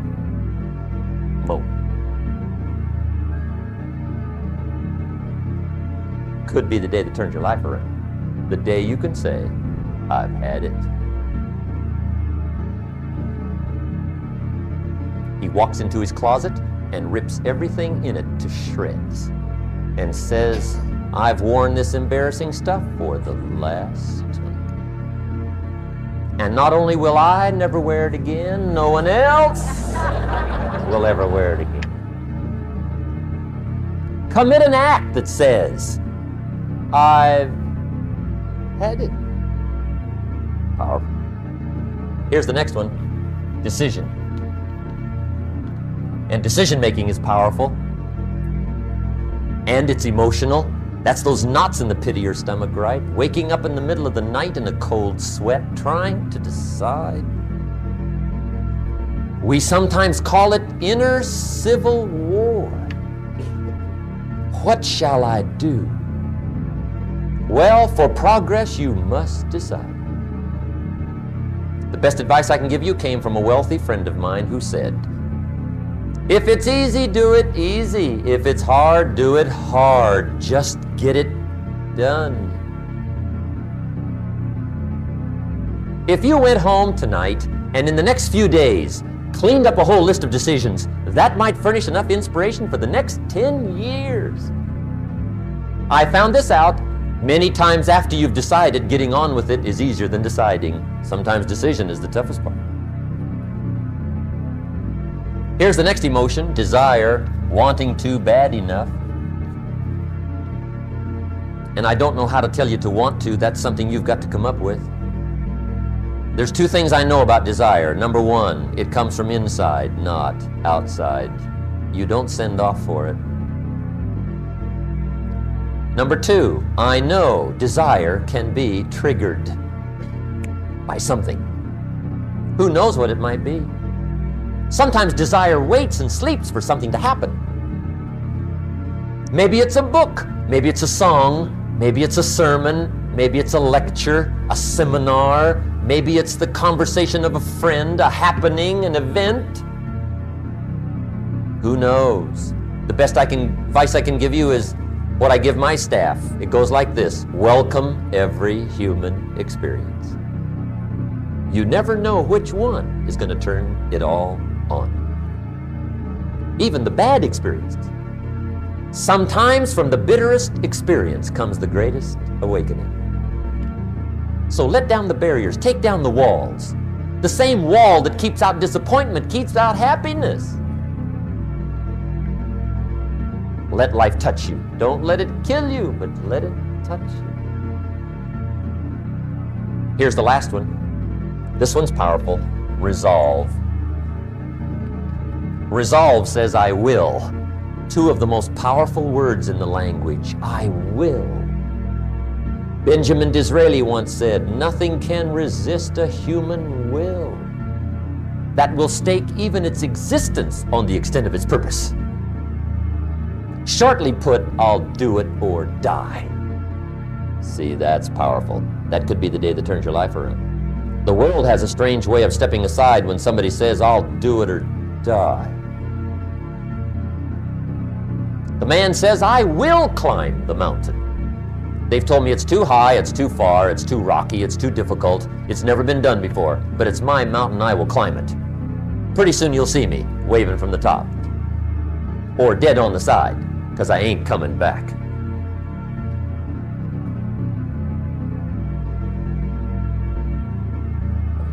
The best definition I ever got from the word resolve came from a little junior high girl in Foster City, California, up north.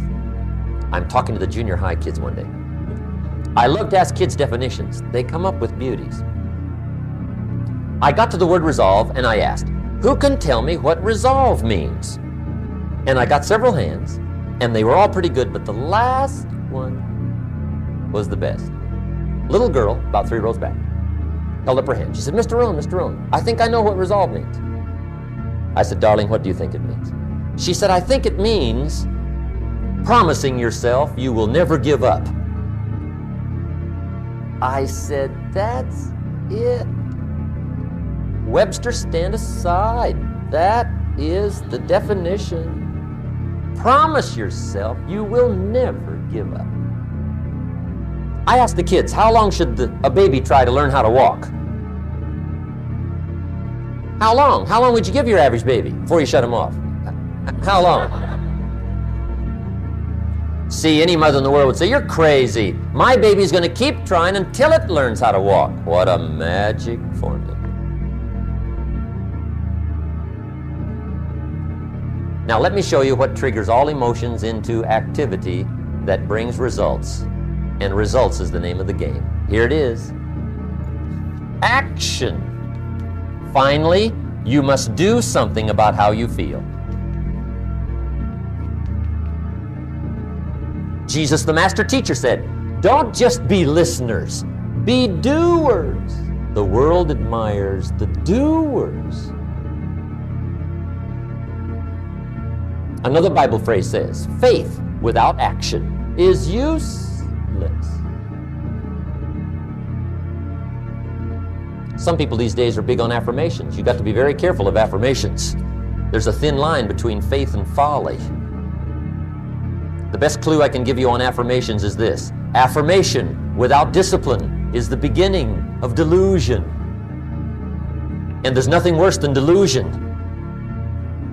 The guy keeps walking west looking for the sunrise. I mean, delusion is bad.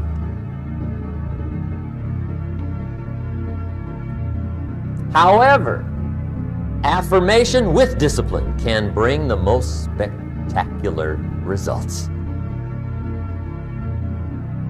When the Jewish people surveyed the Holocaust at the end of World War II, and for them it was a Holocaust, 39 million people lost their lives, World War II. 19 million were Russian. But compared to the population, it was not quite the Holocaust visited on the Jewish people. 6.5 million Jews perished World War II. 6.5 million. That was a Holocaust. After Hitler's final solution, and the Nazi jackboots and Eichmann and Bormann had done their evil task, 6.5 million. When the Jewish people counted the dead, surveyed the Holocaust, and mourned the loss, those that survived together said, never again. That was the affirmation. Never again will we take our families, silently walk to the boxcars, and let them ship us through the night to Auschwitz. Never.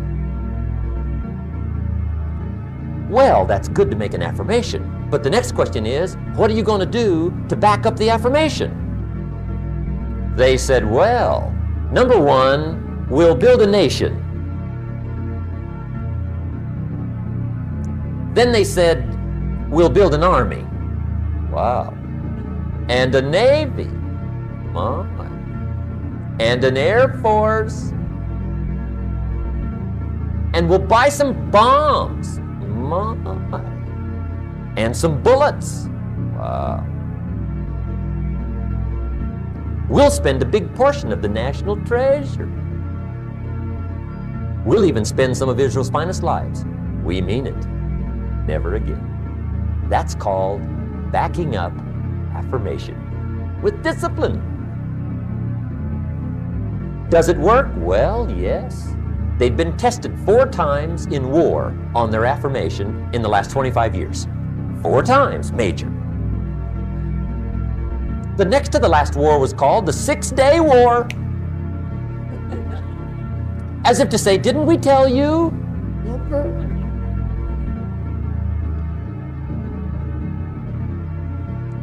Make sure you always have a game plan to match your wishes. Otherwise, they will always be wishes.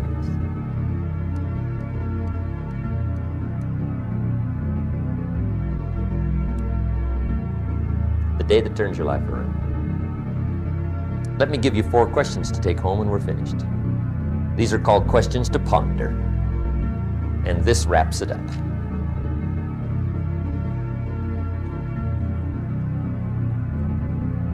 Gosh, you've been a great audience tonight. How fantastic for so many people here. It's been unbelievable. I really enjoyed it. I could talk all night, but I'm staying here, right? So I got a maid, right? And you got some ways to go. Okay, here's the questions I want you to take home in closing. First question is one of the major questions of the world. Why? Why should you try? Why read that many books? Why go that far? Why earn that much? Why share that much? Why learn all that? Why get up that early? Why put yourself through that much? Why try for all that? Good question. Why? One of the best answers to why is the second question, why not? What else are you going to do with your life? Why not see how many books you can read, how far you can go, how much you can earn, how many friends you can make, how much personality you can develop, influence you can have, how many things you can accomplish, how far you can go and what you can see? Why not? You got to stay here till you go. Why not? The third question is, why not you? Why not you? Some people have done the most incredible things with limited start. Why not you? Some people have done so well, they get to go, they get to see it all, they get to do it, they get to be there. They get to have it, they get to enjoy it. Why not you? Why not you watching the morning mist rise over the mountains of Scotland? Exploring the mysteries of Spain, soaking up history in London. Why not you? You got to take a stroll through the Palace of Versailles. Why not you? You got to have lunch in one of those neat little sidewalk cafes in Paris. I mean, Denny's is okay, but you got to try Paris. Someday you got to gaze directly at the Mona Lisa. I can show you where to find the most exquisite seashells in Miami and the Bahamas. I know where they are. Why not you? You got to shop on Fifth Avenue in New York. You got to stay at the Waldorf Astoria. Have dinner at Lu Chow's? Sliced roast goose on a bed of apple strudel. Why not you? You got to drink in an Arizona sunset. You got to see the world. You got to read the books. You've got to do the enterprises. You've got to be involved in commerce and love and travel and experiences. You got to do it all. Why not you? You've got to know the results that come from splendid discipline. There's nothing like a view from the top. And the last question is, why not now? Don't postpone your better future any longer. Get at it tomorrow with new vigor. Get you some new books. Ask some new questions. Set some new goals. Get you a new journal. Start your projects book. Get a game plan going. Do some more reading. Start to make changes. Have conversations. Make contact. And do it now. And if you will, I have a feeling one of these days we'll be hearing your story. You'll make us a phone call, write us a letter, get in touch with us and let us know what's happening to you. I want to thank you for being here. My final comment would be ask for God's help, which may sound a little strange coming from a strictly commercial company. We are not a religious order, but if you would allow me a personal word, that would be it. I think humans are unique, but we could all use a little help. But of course, you got to do your part. That's what we've talked about mainly tonight. Do your part, and I think God will do his part. It's a two-way street. And we do play a part. There's a story about the man who took a rock pile in 2 years, turned it into a fabulous garden. People came from everywhere to see it. One day a guy came by, saw the garden, thought it was fabulous, but he wanted to make sure the gardener didn't take all the credit. So to get his point across, he meets the gardener, shakes his hand, and says, "Mr. Gardener, remember, you and the good Lord together have this beautiful garden here. And the gardener said, "Hey, I understand that. I know what you mean." He said, "If it wasn't for the sunshine and the rain and the miracle of the seed and the soil and the seasons, there would be no garden for sure." But he said, "You know, you should have seen this place a couple of years ago when God had it all by himself." And I think that's true. We do play a part. I'm glad I was not an angel. I think humans have a lot more fun. You've made it a splendid evening, and I want to wish you the very best. Look forward to seeing you on the weekend. Make sure we get the little white slip of paper, and let's be in touch. I wish you the best. Good night. God bless. Thank you. Thank you. Appreciate it. Thank you.